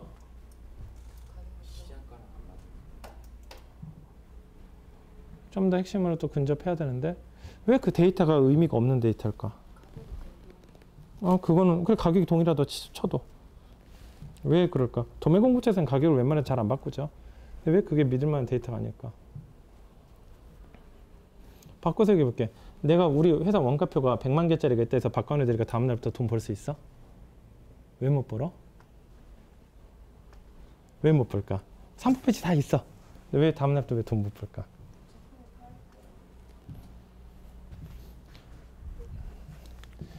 그 데이터가 신뢰도가 없어서 그래요. 어떤 신뢰도냐면 우리 목적이 이거야. 원가를 추정하고 싶은 결과값을 원가를 잘 추정하고 싶은 그 목표가 있어. 그럴 때는 세기 PNC나 그런 데이터 값이 잘 쓰여질 수가 있어. 당연히. 근데 우리는 목표가 뭐야? 잠깐 보자. 목표가 1. 원가 분석을 잘하고 싶어. 원석을 잘하고 싶다. 그럼 현재 각 공급처에서 가지고 있는 이 그 상품에 대한 원가 가격표 같은 걸로 충분히 저걸 검증해낼 수 있어. 대신 배송비가 좀 오차 있겠지만 배송비야 뭐 물어보면 되니까 거기 추가 데이터 하자. 알 수 있어. 그런데 왜 우리가 이걸 가지고 못 써먹을까? 우리 목적이 달라서 그래. 목표가 달라. 우리는 돈 많이 버는 거야. 돈 버는 거야. 돈 버는 것이 우리의 목표지. 원가가 얼마인지 마진율이 몇 프로인지 그거 계산하는 게 우리의 지금 목표인가? 마진율이 90%면 뭐야? 안 팔리면 끝인데? 마진율이 10%라고 무시할 게 아니잖아. 왜냐면 그거 100개, 200개 판매되면 그만큼 누적 수익률이 커지잖아. 아, 그래서 우리가 데이터가 틀렸구나. 그래서 나도 처음에는 세계 PNC라든가 그런 원가표가 엄청난 무기가 될 줄 알았어. 근데 그게 아니야.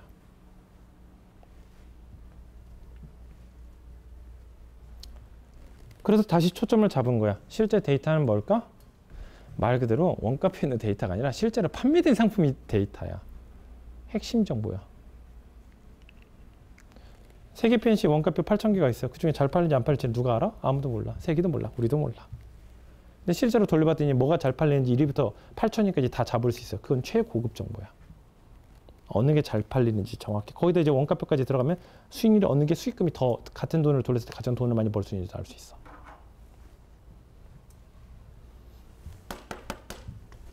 또 하나는 수많은 노력을 많이 해요. 이에 관련된 지식을 쌓기 위해서.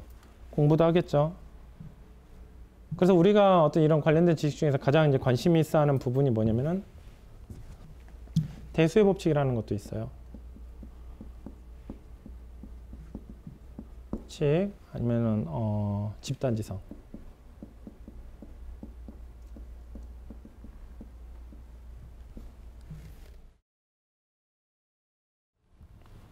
항상 사람들은 꿈꿔요. 꿈꿔. 시장을 예측할 수 있었으면 좋겠다.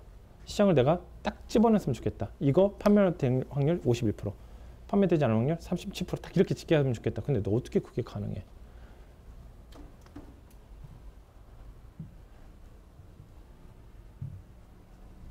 근데 항상 기업이라는 거는 그렇단 말이야. 문제가 발생하면 그 문제를 해결하려는 노력을 항상 많이 해. 또 그 다음에 가격 차별은 좀 나중에 얘기하자. 가격 차별은 좀 알지? 박간호들은 들었잖아. 그래가지고 기업들은 어떻게 소비자의 어떤 생각을 읽으려고, 소비자의 니즈를 읽으려고 굉장히 많은 노력을 한다. 그래서 한때는 불가능하다고 했었어. 근데 어느 정도 레벨이 됐을 때는 이제 가능하다고 이제 바뀌었어. 어디서 나온 거냐면 수학 파트에서는 대수의 법칙이라는 게 있고, 그 다음에 어떤 경영 쪽에서는 집단지성이라는 게 있어. 집단지성을 뭐냐 이렇게 구체적으로 설명하기보다는 이런 사례를 한번 들어볼게요.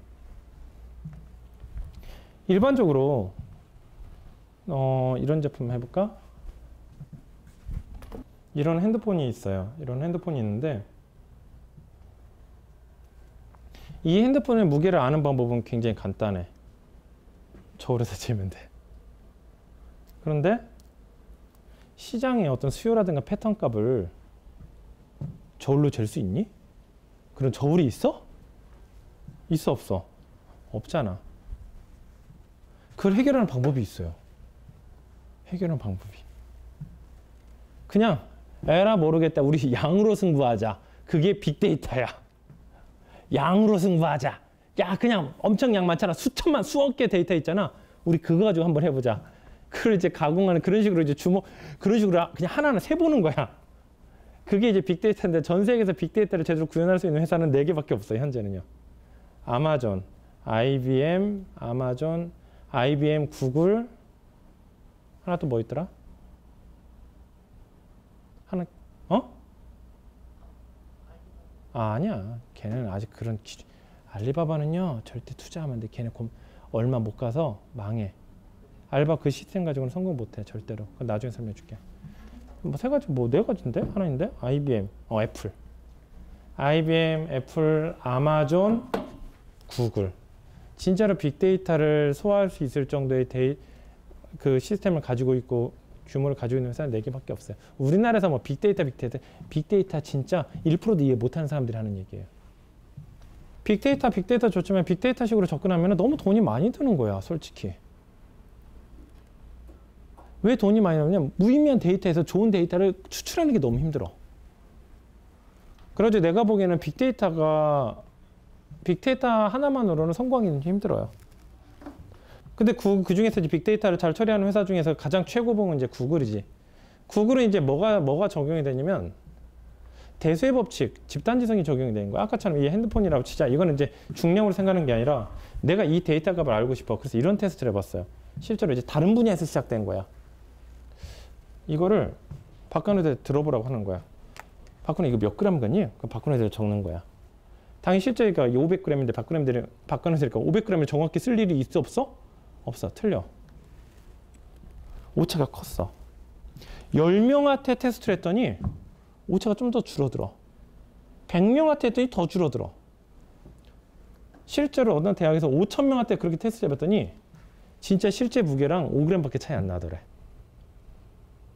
개개인이 하는 액션들이 개개인이 어떤 의사를 이렇게 내놓는 그런 액션들이 하나하나가 모일 때는 하나하나일 때는 별 의미가 없는데 그게 모이고 평균치를 냈더니 실제 리얼 데이터랑 근접하다는 얘기야.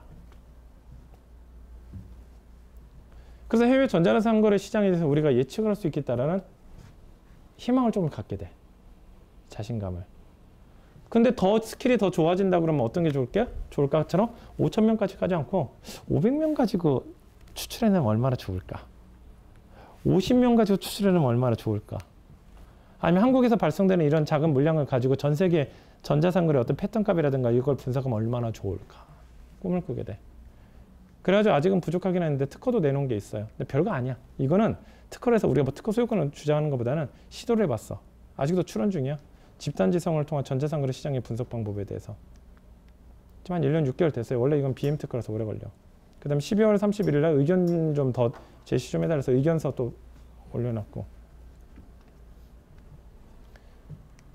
그러니까 우리가 가지고 있는 이 데이터를 가지고도 이 데이터를 의사결정 잘했다 이 정도가 아니라 이걸 가지고 집단지성이라든가 대수의 법칙을 가지고 더 큰 시장에서 의사결정을 내는데 도움이 되게 해야 되겠다라고 이제 욕심을 갖게 돼. 아까 빠른 의사결정, 그 다음에 그 낮은 에러값 플러스 집단지성. 그래서 회사에서 어떤 분들은 이런 얘기를 많이 해요. 테라노바 뭐하는 회사입니까? 그럼 저는 무역업체, 뭐 말하기 귀찮으면 무역업체예요. 이렇게 얘기해. 좀 더 디테일하게 나가면은 수출하는 무역업체입니다. 좀 더 디테일하면 인터넷 쇼핑몰을 통해서 수출을 하고 있습니다. 좀 더 디테일하게 나가면은 이해할 정도 된다 그러면 IT를 통한 어떤 데이터 분석을 통해 가지고 어떤 의사결정 시스템을 만드는 게 핵심입니다. 그래서 어떤 컨텐츠 어떤 매니지먼트 시스템을 만드는 게 저희 핵심이고 저희가 최종적으로 나가고 싶은 건 상품 유통이 아니라 IT 기업입니다. 이렇게 얘기를 해.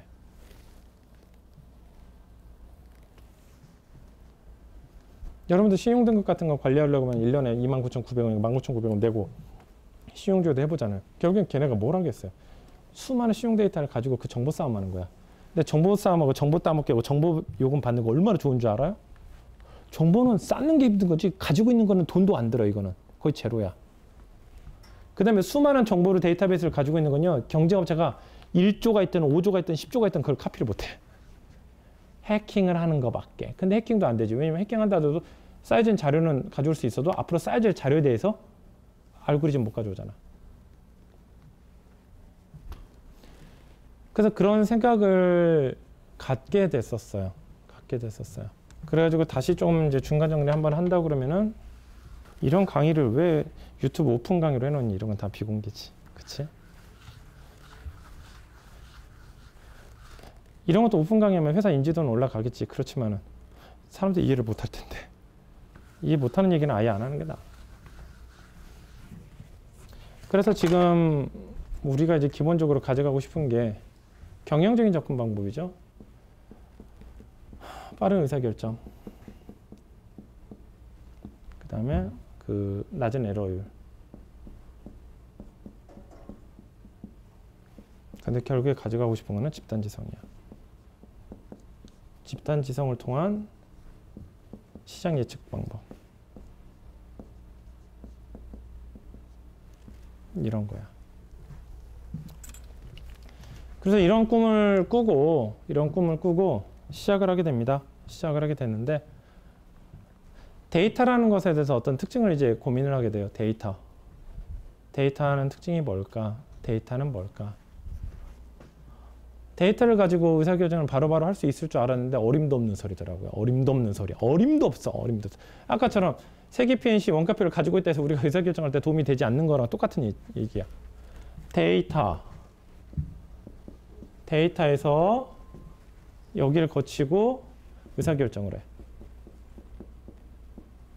이게 뭐지 가운데가?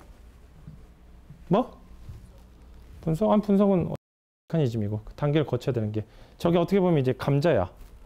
감자가 나중에 어떤 감자 요리로 바뀌어. 그 중간에 거쳐야 될 게 뭘까? 데이터에서 가공 과정인 거고 요리하는 과정이고 감자가 어떻게 변해야 돼? 그렇지. 그런 것처럼 데이터가 어떻게 변해야 돼? 어떻게 변해야 될까?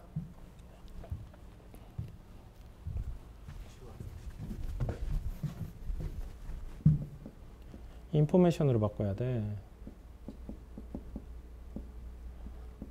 정보로 바뀌어야 된다고. 데이터에서 인포메이션을 바꾸는데 어마어마한 에너지와 돈과 자원이 들어가.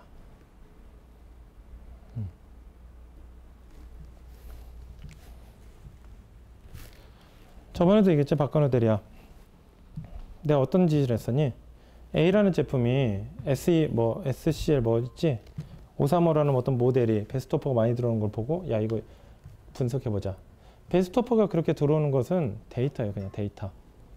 그러나 그런 의사결정을 내릴 때는 돈이 되겠다라는 어떤 그 단계는 인포메이션까지 인지하는 건 내가 인지하는 거고 의사결정이 이거 한번 분석해보자 이렇게 나온 거잖아.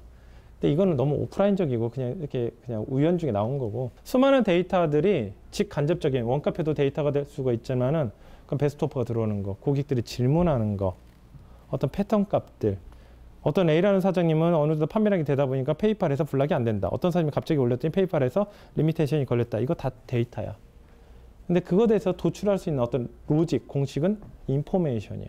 인포메이션. 그래서 데이터를 인포메이션화를 시키는 게 너무 어렵더라고요. 어려웠었어요. 어떻게 보면 이제 우리가 판매할 때 얘 A라는 제품 판매됐네. 그냥 A라는 제품 판매됐다. 이거는 그냥 데이터야. A라는 제품을 뭐라고 규정 지을 건데 데이터화를 시켜야 되겠더라고. 그래서 그 다음 과정이 이제 필요했던 게 표준화였었어. 표준화.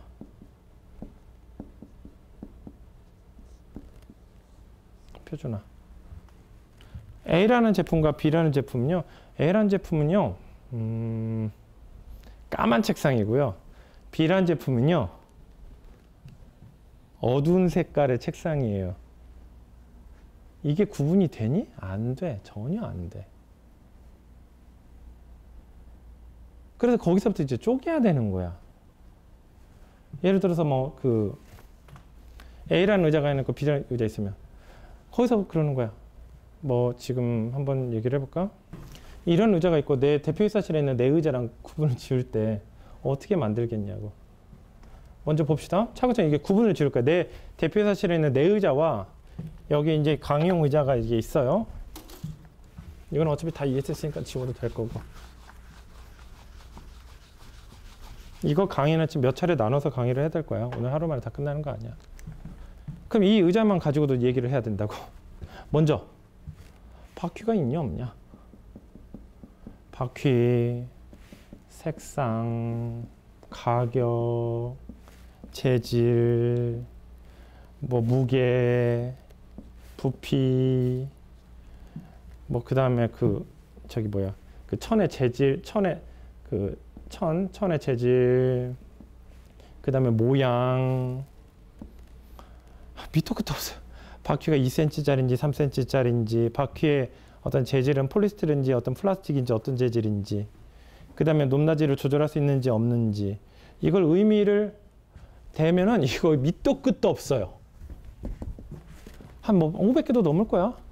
어느 각도에서 팔걸이, 어느 각도에서는 25도로 휘어졌습니다. 왜냐면 25도로 휘어진 의자랑 손잡이 휘어지는 24도 휘어진 의자랑 다른 의자거든.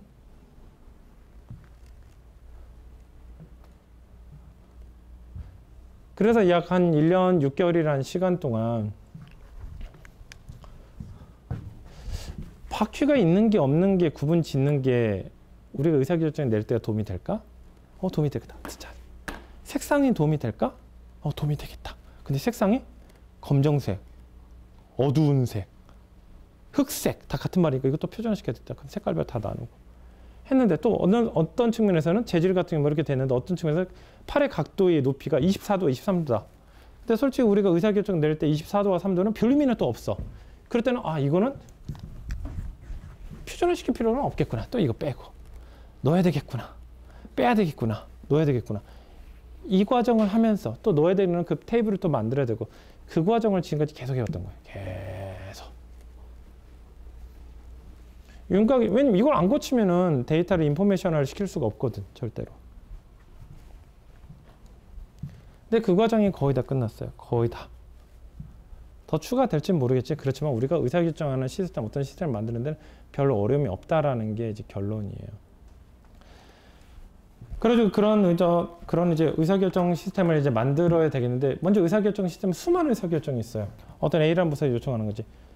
박 대리님, 경매용 상품 해가지고 최근에 잘 팔리는 트렌드. 아, 잘 안 팔려도 안 돼요. 물건 잘 팔리는 트렌드의 상품을 추천해 주세요. 그런 니즈가 들어와도 바로바로 도출할 수 있는 시스템. 박 대리님, 그 수익이 정말 그 적게 팔려도 돼요. 수익이 정말 좋은 제품들 좀 추천해 주세요. 제가 어느 페이지에 들어가면 다 됩니다. 이렇게도 할 수 있고. 박 대리님, 저는요 미국에서 상품이 판매가 많이 돼야 돼요. 그럼 미국에서 잘 판매하는 상품을 빨리 알려주세요. 그것도 또 할 수 있는 거고. 박 대리님, 전자 쪽보다는 어떤 홈앤 가든 이제 그 주택 관련 그런 제품들을 할 수 있게 좀 추천해 주십시오. 기다려, 해줄게요.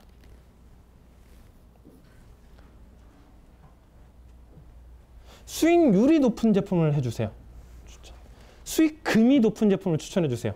할 수 있고. 전반적으로 지금은 판매량이 별로 없는데 판매량 증가하는 속도가 굉장히 빠른 걸 추천해 주세요. 뭐 그런 거. 그런데 그게 이제 겉보기에는 다 다른 거예요. 다 니즈가 있지. 다 니즈가 있어요. 니즈가 있는데 진짜 좋은 거면 여기 핵심 코어는 하나예요. 코어는 딱 하나야. 코어 가지고 퍼주는 거예요, 그냥.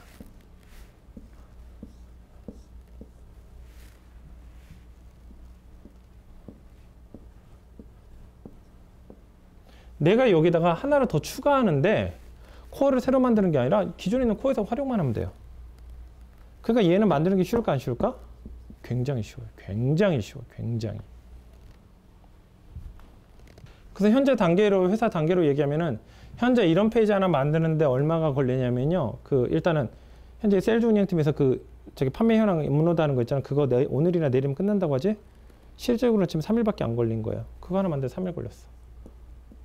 그 다음에 판매 이제 분석 페이지 만드는데 며칠 달라니면 다음 주 월요일이면 끝났는데 그것도 3일이면 끝나. 3일이라는 시간에서는요. 어떤 개발 시간에서 50%는 에러 있는지 체크하는 시간이야. 실제 개발 시간은 저 50%로 봐야 돼요. 하루 반, 이틀 만에 다 나오는 거야.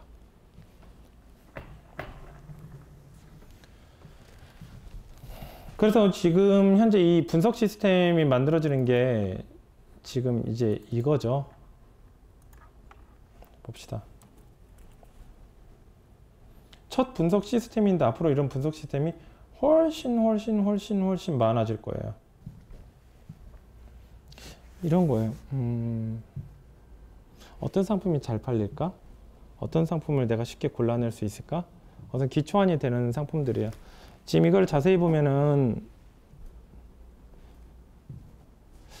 이랬으면 좋겠다. 하루하루 판매되는 게 굉장히 많은데 우리는 항상 자원이 많아 적어? 상품이 내가 예를 들어서 김회원들한테 한 30만 개 줘요. 우리 지금까지 판매된 기록들 30만 개 줘. 김회원들이 내가 그 중에서 우리 회사 근무한 지 한 5년 됐잖아.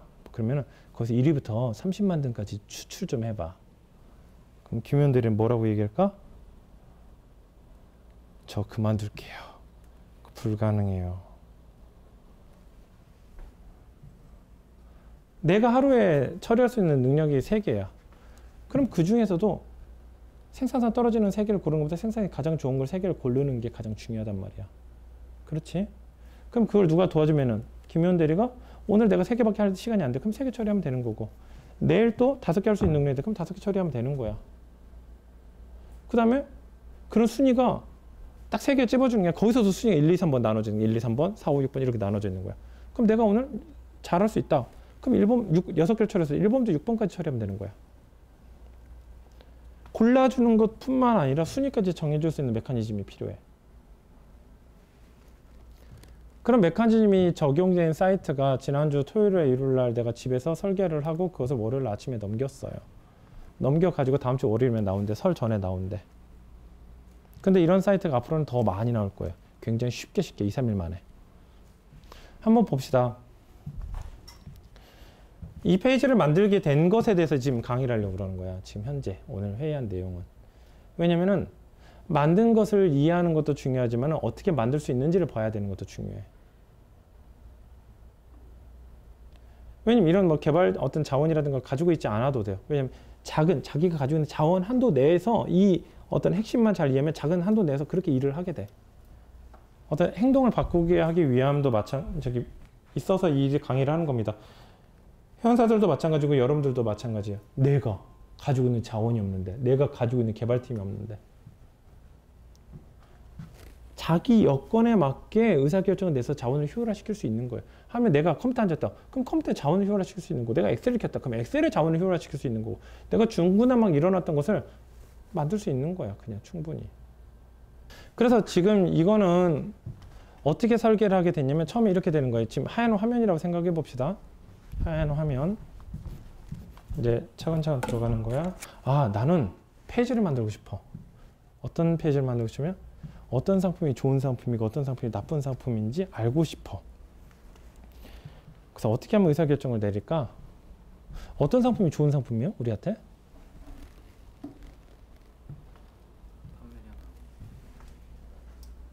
수익성이 좋을 때도 있고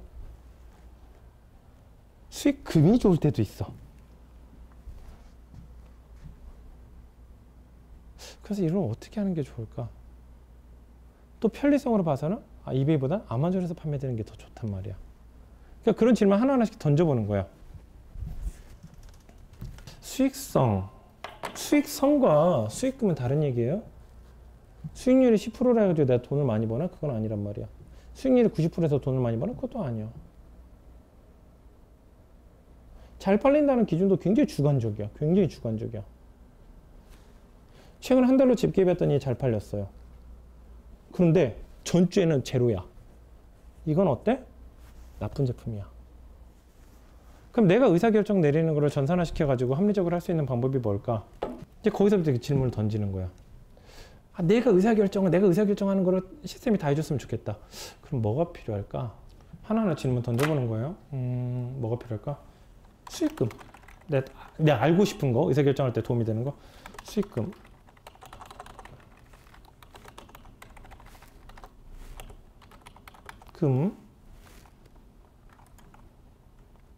해보자. 하나 다 이렇게 쳐보는 거야. 수익금도 있고, 그 다음에 또 수익률도 있고, 판매 시기도 있을 거고, 그 다음에 어느 국가에서 잘 판매됐는지, 판매 국가, 그 다음에 어느 나라에서 유통을 많이 하는지, 유통 국가. 그 다음 또 뭐 있을까? 판매 마켓도 중요하지. 이베이인지 아마존인지 당연히 중요하잖아. 또 뭐 더 알고 싶을까? 이 상품을 팔까 말까 이거 고민할 때 우리가 여러 가지 브레인스토밍을 할 거란 말이야. 그건요 이베이에요. 수익률 별로 안 좋아요. 팔지 말아요. 그렇지만 한쪽에서 야 이거 그래도 수익금은 좋아. 아니야 그거 수익금은 좋긴 한데 수익률이 떨어져. 야 그거 하나 팔아서 50만 원 남으면 뭐해? 매입가가 500만 원인데. 야 그럴 바에 그냥 30만 원짜리 사가지고 15만 원 수익 나는 게 훨씬 좋아. 그거 50%잖아. 이렇게 또 토론이 일어나는 거야. 그 토론은 합리적이라는 거라고 생각하면 안 된다고요. 그 토론이 일어나는 그런 상황을 머릿속에 생각해 본 거야. 나도 내 스스로가. 딱 결정을 내렸을 때 여기 앉아있는 사람, 여기 앉아있는 사람, 여기 있는 사람 모두 다가 맞아. 그 제품이야. 라고 얘기할 수 있을 정도가 돼야 된다고. 그것도 굉장히 빨리. 또 뭐 의사결정할 때도 뭐가 필요할까? 우리는 어떤 상품을 팔지. 반품률 같은 것도 필요하겠지. 근데 그건 좀 나중에. 매입가도 필요하겠죠. 왜 배송비가 왜 필요하지? 원가 계산할 때 필요하잖아. 그다음 또 뭐 필요할까요? 우리가 좋은 제품을 고를 때 필요한 의사결정하는 그 요소들이, 우리가 회의한다고 해봐요. A라는 제품, B라는 제품, 그게 뭐 지금은 5,000개, 10,000개 이렇게 하면 너무 힘드니까 4개가 있어. 4개. 4개 있을 때 어떤 걸 고려할까?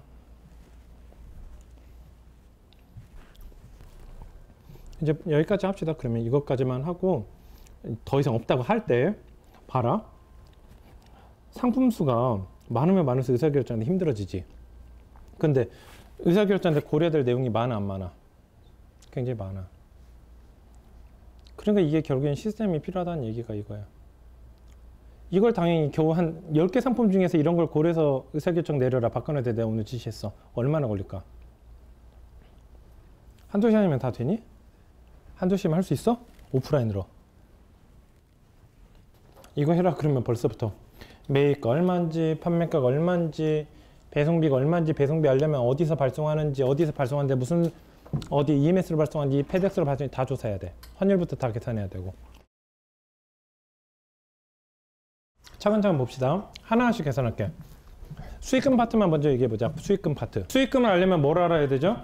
수익금을 알려면 수익률이 아니야. 수익금이야. 뭘 알아야 돼? 매입가도 알아야 되죠. 판매가 알아야 되죠. 그 다음 또 배송비도 알아야 되죠. 환율도 알아야 되죠. 수수료 알아야 되죠. 상품에 대한 중량 알아야죠. 규격 알아야 되죠. 그 다음에 저기 뭐야, 유통국을 알아야 되죠. 한국에서 유통되는지 일본에서 유통되는지 어떻게 알아. 그 다음에 또 판매 개수 알아야 되죠. 수익금이잖아. 수익률이 아니야. 한 개 팔렸다.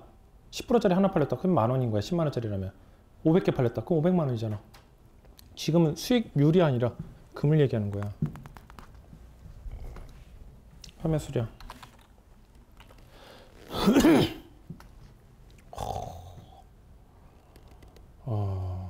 엄청 많아지네. 뭐 또 아직 시작도 안 했어요. 매입가. 매입가를 알려면 또 뭐도 알아야 돼? 부가세율. 한국은 몇 프로? 일본은 몇 프로? 8%. 미국은 몇 프로? 미국은 없어요. 미국은 수출 지원하는 국가가 아니니까. 판매가. 판매가를 알려면 이제 각종 수수료 알아야 되겠지. 수수료는 또 뭘로 결정돼? 이베이 같은 경우는? 수수료는 이베이는 몇 종류가 있어요? 이베이 수수료, 페이팔 수수료. 페이팔 수수료는 고정이지? 3.9%, 3.5% 이런 식으로. 페이팔은 또 뭘로 달라져? 카테고리별로 달라지지? 그러니까 당연히 뭐도 알아야 돼? 카테고리. 그다음 또 배송비 같은 경우는 이제 알아야 되니까 중량이라든가 규격이라든가, 그 다음에 또 뭐도 알아야 돼? 배송 수단도 알아야 돼. 동일한 제품을 가지고 EMS를 보낼지 페덱스를 보낼지 어느 게 효율적으로 할 수 있을지. 그러겠죠? 당연히. 카테고리로 썼네? 아, 내가 원어로 쓰려고. 카테고리. 그 다음에 또 배송 수단도 알아야 되겠죠? 왜냐면 배송 수단마다 배송이, 수단도 알아야지만 그 배송 저기 뭐 그 정도만 합시다. 일단 환율. 환율에도 그냥 매매 기준 하나만 있나요?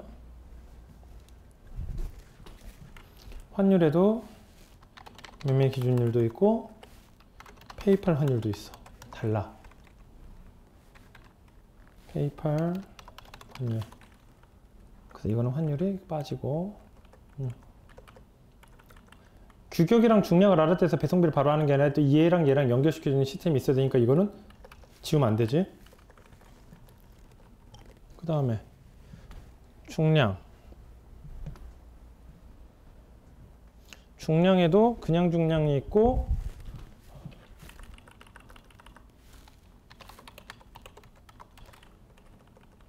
김현대리야, 중량은 배송할 때는 일반 중량만 하나만 있는 게 아니라 부피 중량도 있지. 달라? 달라. 유통국. 어느 나라에서 유통이 된 상품을 매입하는 건지, 부가세율, 카테고리, 배송수단, 이런 것들이 최소 들어가야 돼요. 지금 현재. 뭐 이렇게 해보는 거야. 나 토요일날 일요일날 했던 도둑질이 이것만 있었어. 수익률 계산해보자. 이제 수익률. 뭐 수익률도 똑같겠지. 매입가. 이거 외에 없는 것들. 위에 있는 것만 가지고 다 계산할 수 있을까?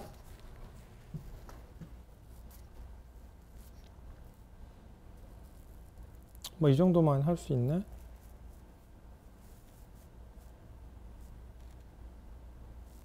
판매 수량, 배송, 유통국, 판매국.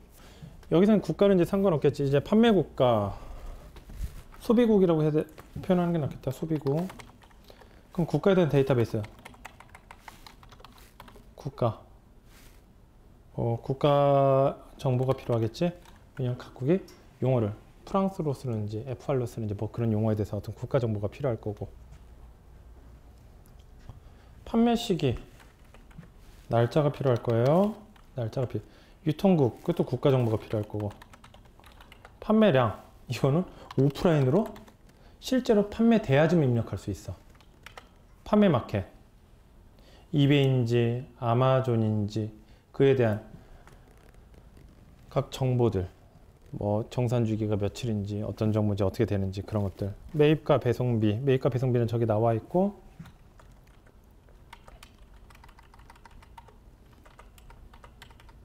또 빠진 거 있지?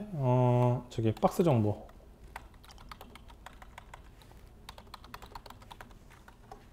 예를 들어서 내 상품의 무게가 1.5kg다. 그럼 1.5kg면 배송비가 1.5kg가 나오나? 절대 안 그러죠? 박스에 대한 정보도 필요하겠지? 박스에 대한 정보도 필요할 거고.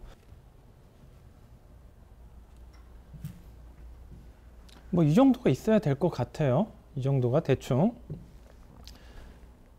그러니까 이런 페이지를 지금 여기 봤던, 지금 여기도 추가가 될 수 있어요. 이런 어떤 의사결정 시스템, 뭐 우리가 누적으로 판매했던 데이터가 15,000개 정도 되는데 15,000개가 그냥 우리가 어떤 액션을 취하지 않고서 1등부터 15,000등까지 순위가 항상 매겨져 있는 거야. 더 필요하다 그러면 9시에 로그인했을 때랑 10시에 로그인했을 때랑 오후 2시에 로그인했을 때 순위가 다 바뀌어 있어야 돼. 순위가 바뀌어 있다는 얘기는 다른 말로 하면 그 데이터가 어떤 데이터란 얘기야? 순도가 높은 데이터란 얘기야. 모든 종합적인 고려 상황을 다 반영했다는 얘기야. 그래서 이런 것들을 이제 의사결정을 해야 되면은 이제 뭐부터 만들어야 되냐면 아까 얘기했던 코어 데이터부터 만들기 시작해야 돼요. 코어 데이터부터. 그러니까 코어 데이터 만들 때는 뭘 그려야 되냐면 코어 데이터 만들 때는 뭘 만들어야 될까?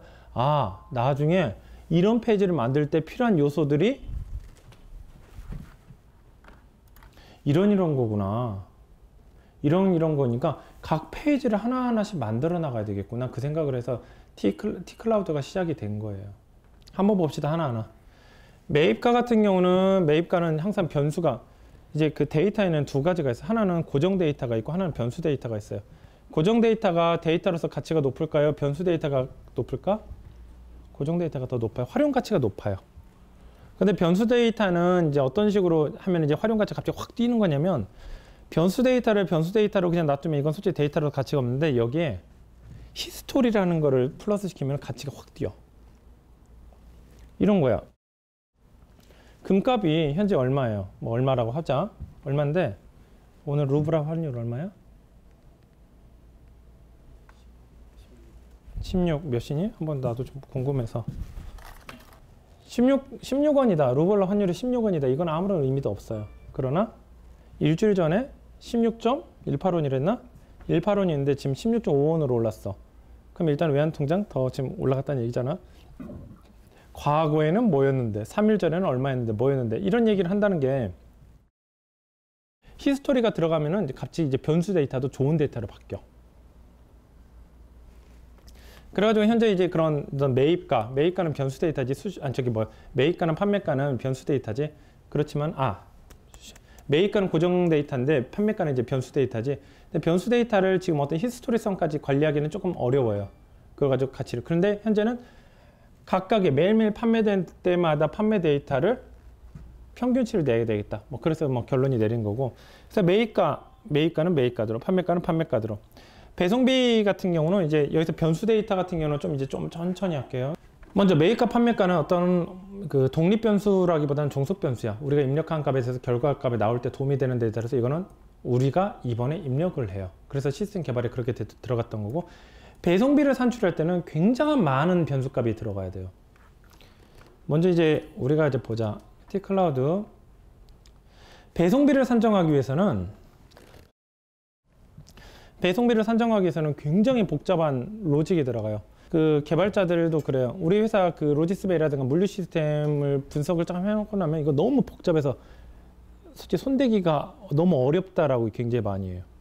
우리 로지스베이 물류 시스템은 굉장히 어려워요. 일반 개발자들은 거의 눈 돌아가는 얘기예요. 그러니까 기획만 한 10몇 년 정도 하신 분들이 이해를 하는데 여러 가지 로직이 겹쳐 있어서 그래요. 근데 이제 배송비를 따질 때는 뭐 여러 가지 요인이 많이 따집니다. 발송국이 어딘데? 예를 들어서 그래 발송국 한국이야. 한국으로 이제 발송하는 걸 이제 시작하자는 얘기예요. 그럼 벌써 발송국이 어딘데? 벌써 거기서부터 물어봐야 되는 거야. 발송국이 어디야? 한국에서만 발송한다. 그럼 별 문제는 없겠죠. 근데 우리는 어떻게 돼? 일본에서 발송할 수도 있고 미국에서 발송해 서로 간에 발송할 수 있어. 그럼 발송국이 어디? 거기서부터 얘기가 시작돼야 되는 거야. 그러다 보니까 항상 이 종관리 같은 데서 첫 페이지 좌측 상단에 들어간 게 발송국 결정하는 거야. 현재는 대한민국, 일본으로 돼 있죠. 원래는 100 몇십 개국이 다 나오는데 이걸 어디서 막냐? 자꾸 스크롤 내리니까 우리가 너무 힘들었지. 개발팀한테 어떻게 얘기했죠? 국가관리에 들어가서 여기 구분에다 얘 아니오를 바꿔버리면은 지금 나머지는 다 아니오로 돼 있죠. 노출 안 되는 걸로. 지금 얘만 돼 있는 걸로 현재 나오게 돼 있어요. 그래서 다시 또 원점으로 들어갑시다. 어디서 발송할 건데? 그럼 거기서부터 시작됐어. 근데 이제 배송사마다 특징을 보니까 한국은 얼마 받을 거고요. 1kg에 얼마고요. 미국은 얼마고요. 이렇게 되는 게 아니라 배송률 체제가 이렇게 돼 있어요. 그룹으로 지어놨어.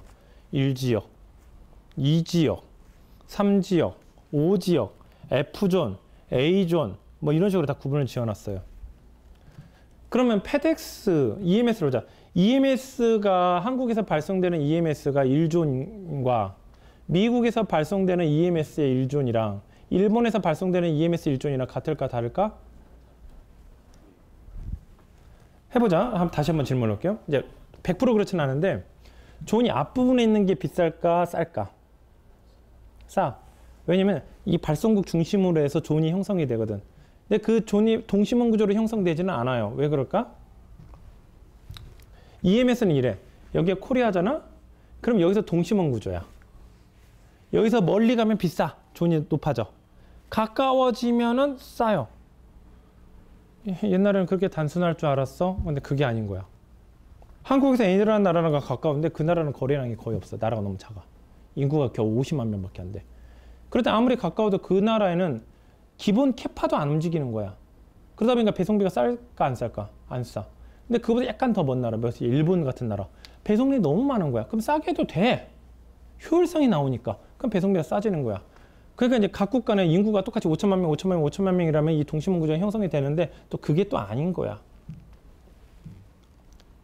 또 그다음에 이 동심원 구조를 깨는 게 또 뭐냐면은 EMS 같은 경우는 어디 허브 기지를 거치는 게 아니라 다이렉트로 날아가요. 그래서 EMS 전용 비행기가 있는 게 아니라 보통 여객기를 실어서 나가. EMS로 나간다면 호주로 간다면 호주로 나가는 여객기 있지. 여객기 밑에 화물칸에다 EMS를 실어서 나가는 거야. 아주 특이한 경우는 EMS 로고 찍힌 게 있는데 EMS는 정확히 말하면 전 세계 만구 우정 협정에서 그러니까 전 세계 우체국 연합에서 만든 거야. 야, 너는 발송만 해. 도착하면 내가 알아서 배송할게. 대신 비용에서 n분의 1로 나누자. 이런 식이야. 그러니까 P2B 방식이에요. P2B 방식. 그러다 보니까 어떤 동심원 구조가 이제 형성이 되는데 DHL은 본사가 어딜까? DHL은 본사가 어딜까? 본국이 어딜까? DHL은? 독일이야. 도이치 포스트 줄임말이 DHL이야. 독일 우체국 줄임말이 DHL이야. UPS는 어딜까? 미국. 페덱스도 미국. TNT는 네덜란드. 그래서 이게 동심원 구조가 또 깨지는 상황이 벌어져. 왜 깨지냐? 당연히 DHL이 독일의 본사니까 전 세계 물류 허브기지, 메인 허브기지는 어디 있을까? 독일에 있어요. 거점 허브기지가 있긴 한데 메인 허브기지는 독일에 있어. 그러니까 이래서 한국에서 물건이 나간다. EMS 같은 경우는 다이렉트로 비행기 타서 뉴욕으로 가. 근데 독일 같은 경우는 어떻게 하냐면 DHL 같은 경우는 어떻게 하면 독일을 거쳐서 가. 이렇게 지구를 반바퀴 도나 이쪽으로 반바퀴 도나 똑같은데 이왕이면 DHL 거쳐서 가나 그렇게 설계를 하겠지 당연히. 근데 또 DHL 같은 경우는 여객기를 활용할까 안 할까? 안 해요. 자기네들 로고가 박힌 비행기를 써. 그러다 보니까 한국에서 기본 캐파 물량이 오늘 안 나오는 거야. 그럼 빈 공간에서 비행기 놀려야 되는 거야. 그럼 비용이 어마어마하게 발생하지. 그럼 어떻게 하냐? 아시아권에다가 허브 기지를 또 하나 놓는 거야. 야, 어떻게 놨겠냐? 상해가 놨겠냐? 싱가포르에 놨겠냐? 홍콩에 놨겠냐? 그럼 물류 기지를 만든 다음에 코리아가 있음에도 불구하고 일단은 근처까지 갔다가 여기서 아시아권에 있는 물건을 모아가지고 또 다 이렇게 나가는 거야. 그러니까 여기가 중국인데 DHL이다? 여기 싱가포르라 치자.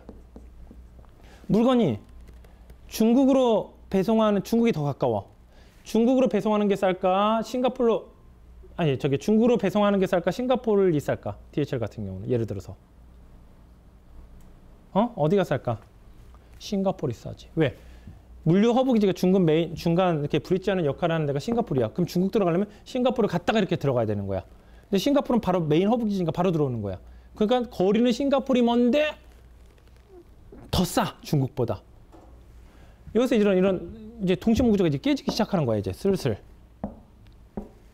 근데 배송사가 달랑 우체국만 이용하는 게 아니라 통관 규정이라든가 배송 속도라든가 그런 서비스 만족도 또 각국의 특징이 있죠. EMS 같은 경우는 통관은 책임져 주지 않아요.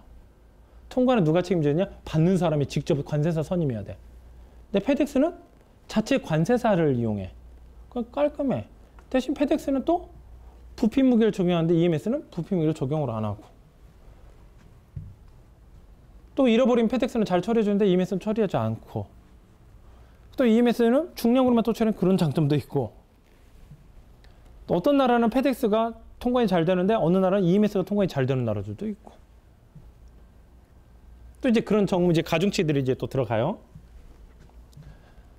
그러니까 배송사 하나만 가지고도 이제 정신 없어지는데 배송사 하나에다가 배송사 하나가 더 추가되는 거야. 이제 거기서부터 이제 일이 많아지지. 거기에다가 이제 물류 허브 기지에 대한 어떤 로직이 또 들어가면서 더 힘들어지는 거야. 그냥 거리가 가깝다. 그럼 내가 가까운 지역으로 좋은 무기니까 이 같은 거리라면 무조건 싸겠다. 중국이니까 무조건 싸겠다. 그게 아니란 얘기야. 거리가 더 먼데 더 싼 나라가 나와.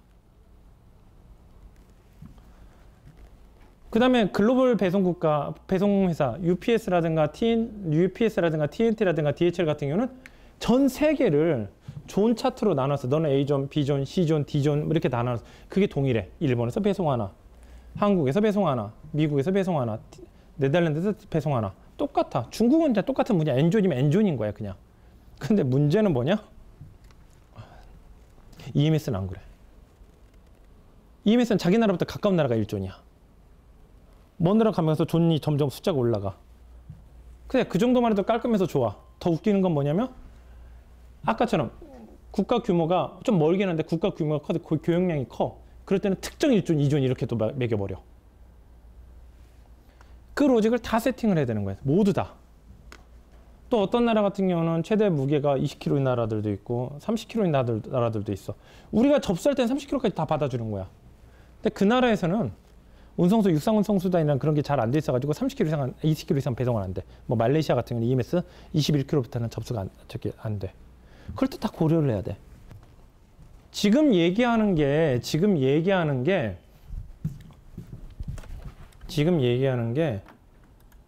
이 의사결정 시스템에서 배송비 하나 얘기하는 거야, 지금 현재. 배송비 하나. 이 의사결정 시스템에서 배송비 겨우 하나 얘기하는 거야.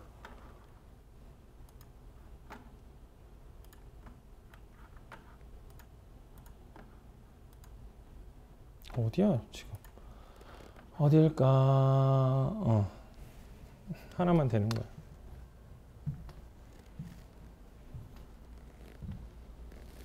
그 다음에 또 끝이 아니에요. 한국 같은 경우는 중량 무기라지만은 페덱스나 UPS 같은 경우는 부품 무게를 적용한단 말이야. 그래, 거기까지도 괜찮아. EMS는 오늘 가격이 수정됐다. 그러면 내년 1월 달에 수정하겠습니다. 그 사이까지는 요금이 변수가 없어. 그런데 이제 배송관리에서 보면은 UPS는 부품 무게 수치가 3,500이야. 페덱스는 부피 무게를 이렇게 똑같은 부피 무게를 계산하는데 어떤 회사는 가로 곱하기 세로 곱하기 높이 나누기 3,500. 어떤 회사는 5,000, 어떤 회사는 6,500. 아, 이게 뭐야. 또 어떤 회사는 국제 배송비에 절대적인 영향을 끼치는 게 유가예요, 유가. 항공유. 유가다 보니까 유가는 매번 변화가 생기지. 지금 유가가 굉장히 또 폭락했잖아. 그러니까 그것에 대해서 어떤 요금에 반영을 했는데 이렇게 해버리면 고객 서비스가 안 되지. 오늘부터요 요금이 이겁니다. 내일부터요 요금이 이겁니다. 그 다음 날부터 요금이 이겁니다. 이런 식으로 하면 원가 분석도 안 되고 모든 어떤 회사가 그 회사를 이용하겠냐. 그래서 어떻게 하냐면 야 우리 특성사 다 모여. 야 우리가 이렇게 하자. 유류 활동이라는 거 하자. 유가가 올라가면 거기에 조금씩 반영시키자. 그래서 뭐 저기 뭐야 그 휠 차지라는 거 16%냐 15%냐 14%냐 이걸 매달 공표를 해. 그래서 많이 올랐을 때는 19%, 유가가 폭등했을 때는 19%, 20%, 유가가 폭락했을 때는 15%, 14%까지 이제 다운이 되는 거야. 이거 왜 페덱스 이거 안 들어가 있지? 뭐 이것도 수정해야 되겠다. 그래서 그런 내용들이 이제 또 가미가 돼야 돼. 근데 또 거기서 끝이 아니야. 거기서 끝이 아니야. 하나가 더 있어요. 하나가 더 있는 게 아니라 수도 없이 많아. 수도 없이 많은데 한 개를 또 더 얘기하자. 지금 또 배송비가 이 배송비 시스템은 우리가 생각하는 이런 거지. 국내 택배 한번 얘기해볼까? 국내 택배 한 상자 보내는데 얼마죠 배송비가? 뭐 한 3,000원이라 해봅시다. 한 상자야. 1kg짜리 하나 보낼 때랑 1kg짜리 10개 보낼 때랑 하나 볼 때는 3,000원이라고 하겠지. 근데 1kg짜리 10개 보낼 때랑 한 개당 배송비가 얼마죠? 300원이야. 그러겠죠?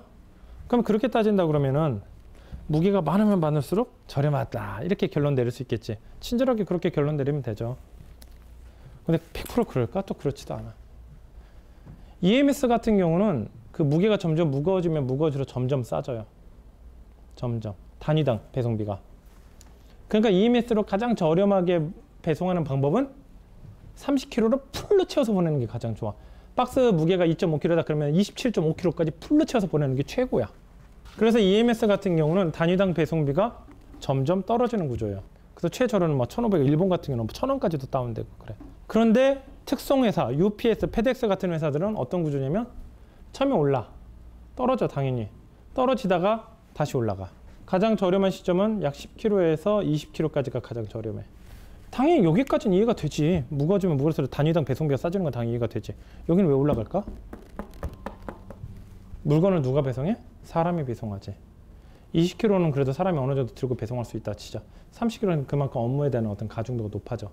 그러니까 어떤 노동자의 어떤 이익이라든가 그런 부분까지 가미된 요금이 이제 저 요금이냐. 근데 한 80kg, 90kg 그럴 때 이제 크레인으로 지게차가 필요하겠지. 그래서 배송비가 덜 싸지는 거야. 또 이런 구조까지 다 반영을 해야 돼. 그래서 넉 놓고 있다가 이렇게 무게 주격이 뭐야? 최대 많이 패킹해. EMS나 그렇게 말을 편하게 하지. 페덱스가 그게 될까? TNT나 DH는 또 그게 안 된단 말이야. 지금 얘기하는 게 진짜로 판매를 하는 사람이고 의사결정하는 사람이라면 이것을 다 고려해야 돼. 원가 분석에 바로 또 거기에는 또 어떤 데이터도 있어야 돼? 상품에 대한 중량 있어야 되지. 또 그다음에 그 상품에 대해서 패킹 어떤 박스로 결정해야 될지 알아야 돼. 그럼 당연히 그 상품에 대한 규격 사이즈도 알아야 돼. 왜냐면 상자는 최대 20cm까지 들어갔는데 상자가 이 제품의 규격이 21cm야. 그럼 들어갈까 안 들어갈까? 그럼 다음 상자로 넘어가야 되는 거야. 뭐 그런 것들. 그러니까 당연히 배송비를 계산할 때는 박스를 한 포장한 상태의 이 박스 이 사이즈만 계산하는 게 아니라 어떤 상자를 결정함에 따라서 그 상자에 대한 무게가 또 결정이 되고 그 상자에 대한을 결정할 때도 제품의 사이즈가 결정이 돼야 되는 거야.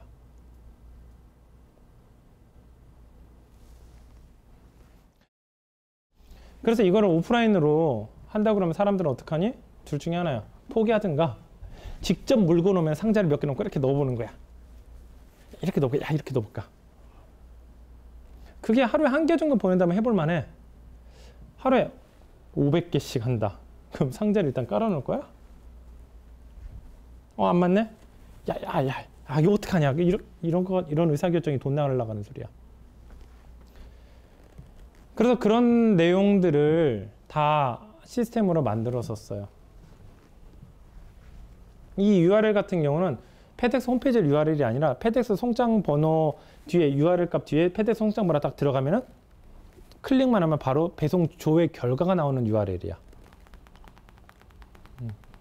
이거는 윤 팀장님한테 이거 왜 이렇게 나왔는지 체크해봐야 돼. 원래 다 들어가야 되잖아. 휠차지부터 해가지고. 뭐 잘못됐어.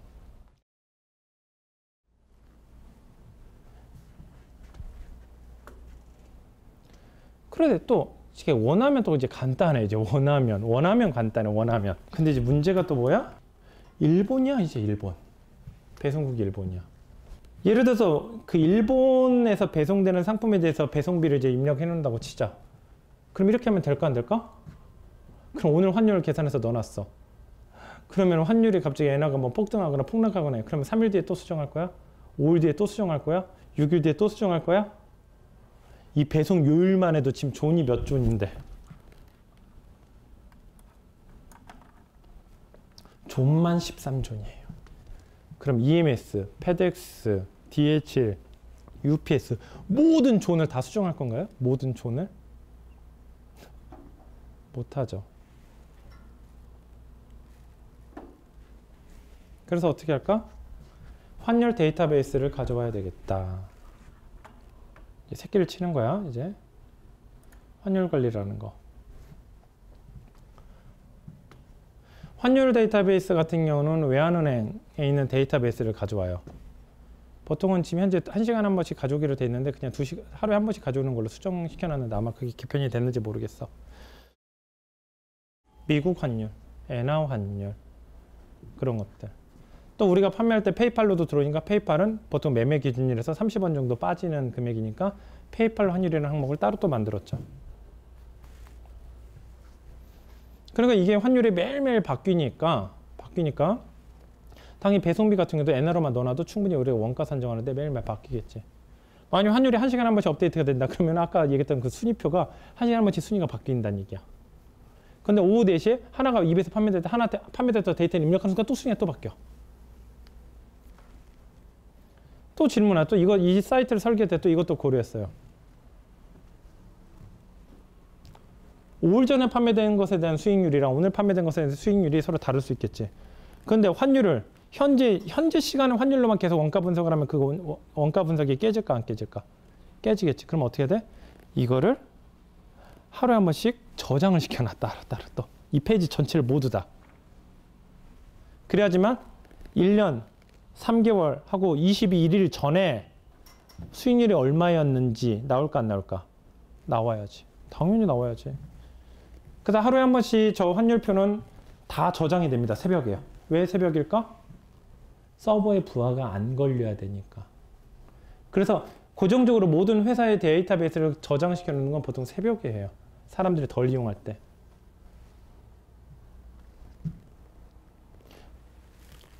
그래서 배송관리 시스템 배송관리 시스템에 이 모든 배송사들의 모든 정보, 포장재에 관련된 이런 정보를 다 넣어놔야 돼.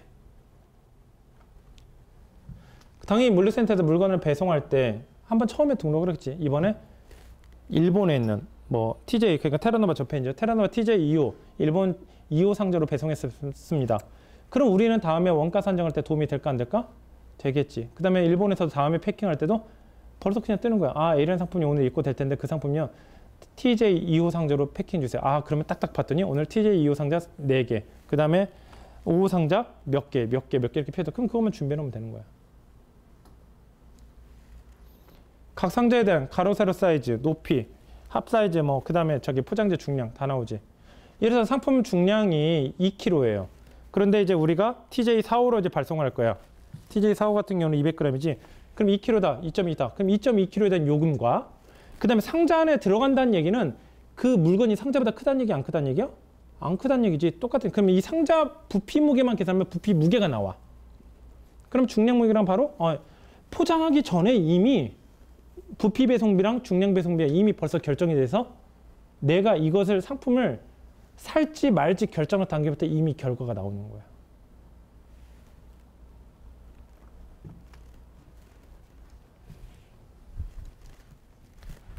그렇게 해서 이 배송관리 시스템이 적용이 된 거예요. 그래서 항상 꼭 발송국 기준으로 하게 되고, 이게 더 많이 하고 싶다 그러면 아까 국가관리에 들어가서 하나를 이제 보이게 수정만 하면 이거 더 드러나겠지. 원래 이거 어떻게 계산됐는지 박근혜들 알고 있지. 원래 한 100 몇십 다 보였잖아. 그냥 스크롤 내리기가 힘들어 안 힘들어? 힘들어. 그래서 개발팀한테 얘기해서 가부 여부, 보이게 안 보이게 세팅값 좀 조정해 주세요 했더니 이거 2개만 나오잖아. 이걸 수정해야 되겠다. 그럼 개발팀에서 해달라는 게 아니라 우리가 국가관리 들어가서 보이기만 체크해 주면 되겠지. 그렇게 해서 배송비 하나가 끝난 거예요. 배송비 하나가. 이런 계획을 가지고 T클라우드 설계가 들어간 거예요. 그래서 이 여러 가지 요소 중에서 이거 하나 끝낸 거예요. 이거 하나 지금. 분위기 보니까 이것만 가지고 한 4번 강의해야 되겠다. 오늘은 여기까지 하고요. 거의 한 2시간 지났는데 여기까지 하고 다음에 이번에는 뭐냐? 얘부터. 수수료 시스템부터 시작합시다. 오늘 여기까지 하겠습니다. 수고했어요.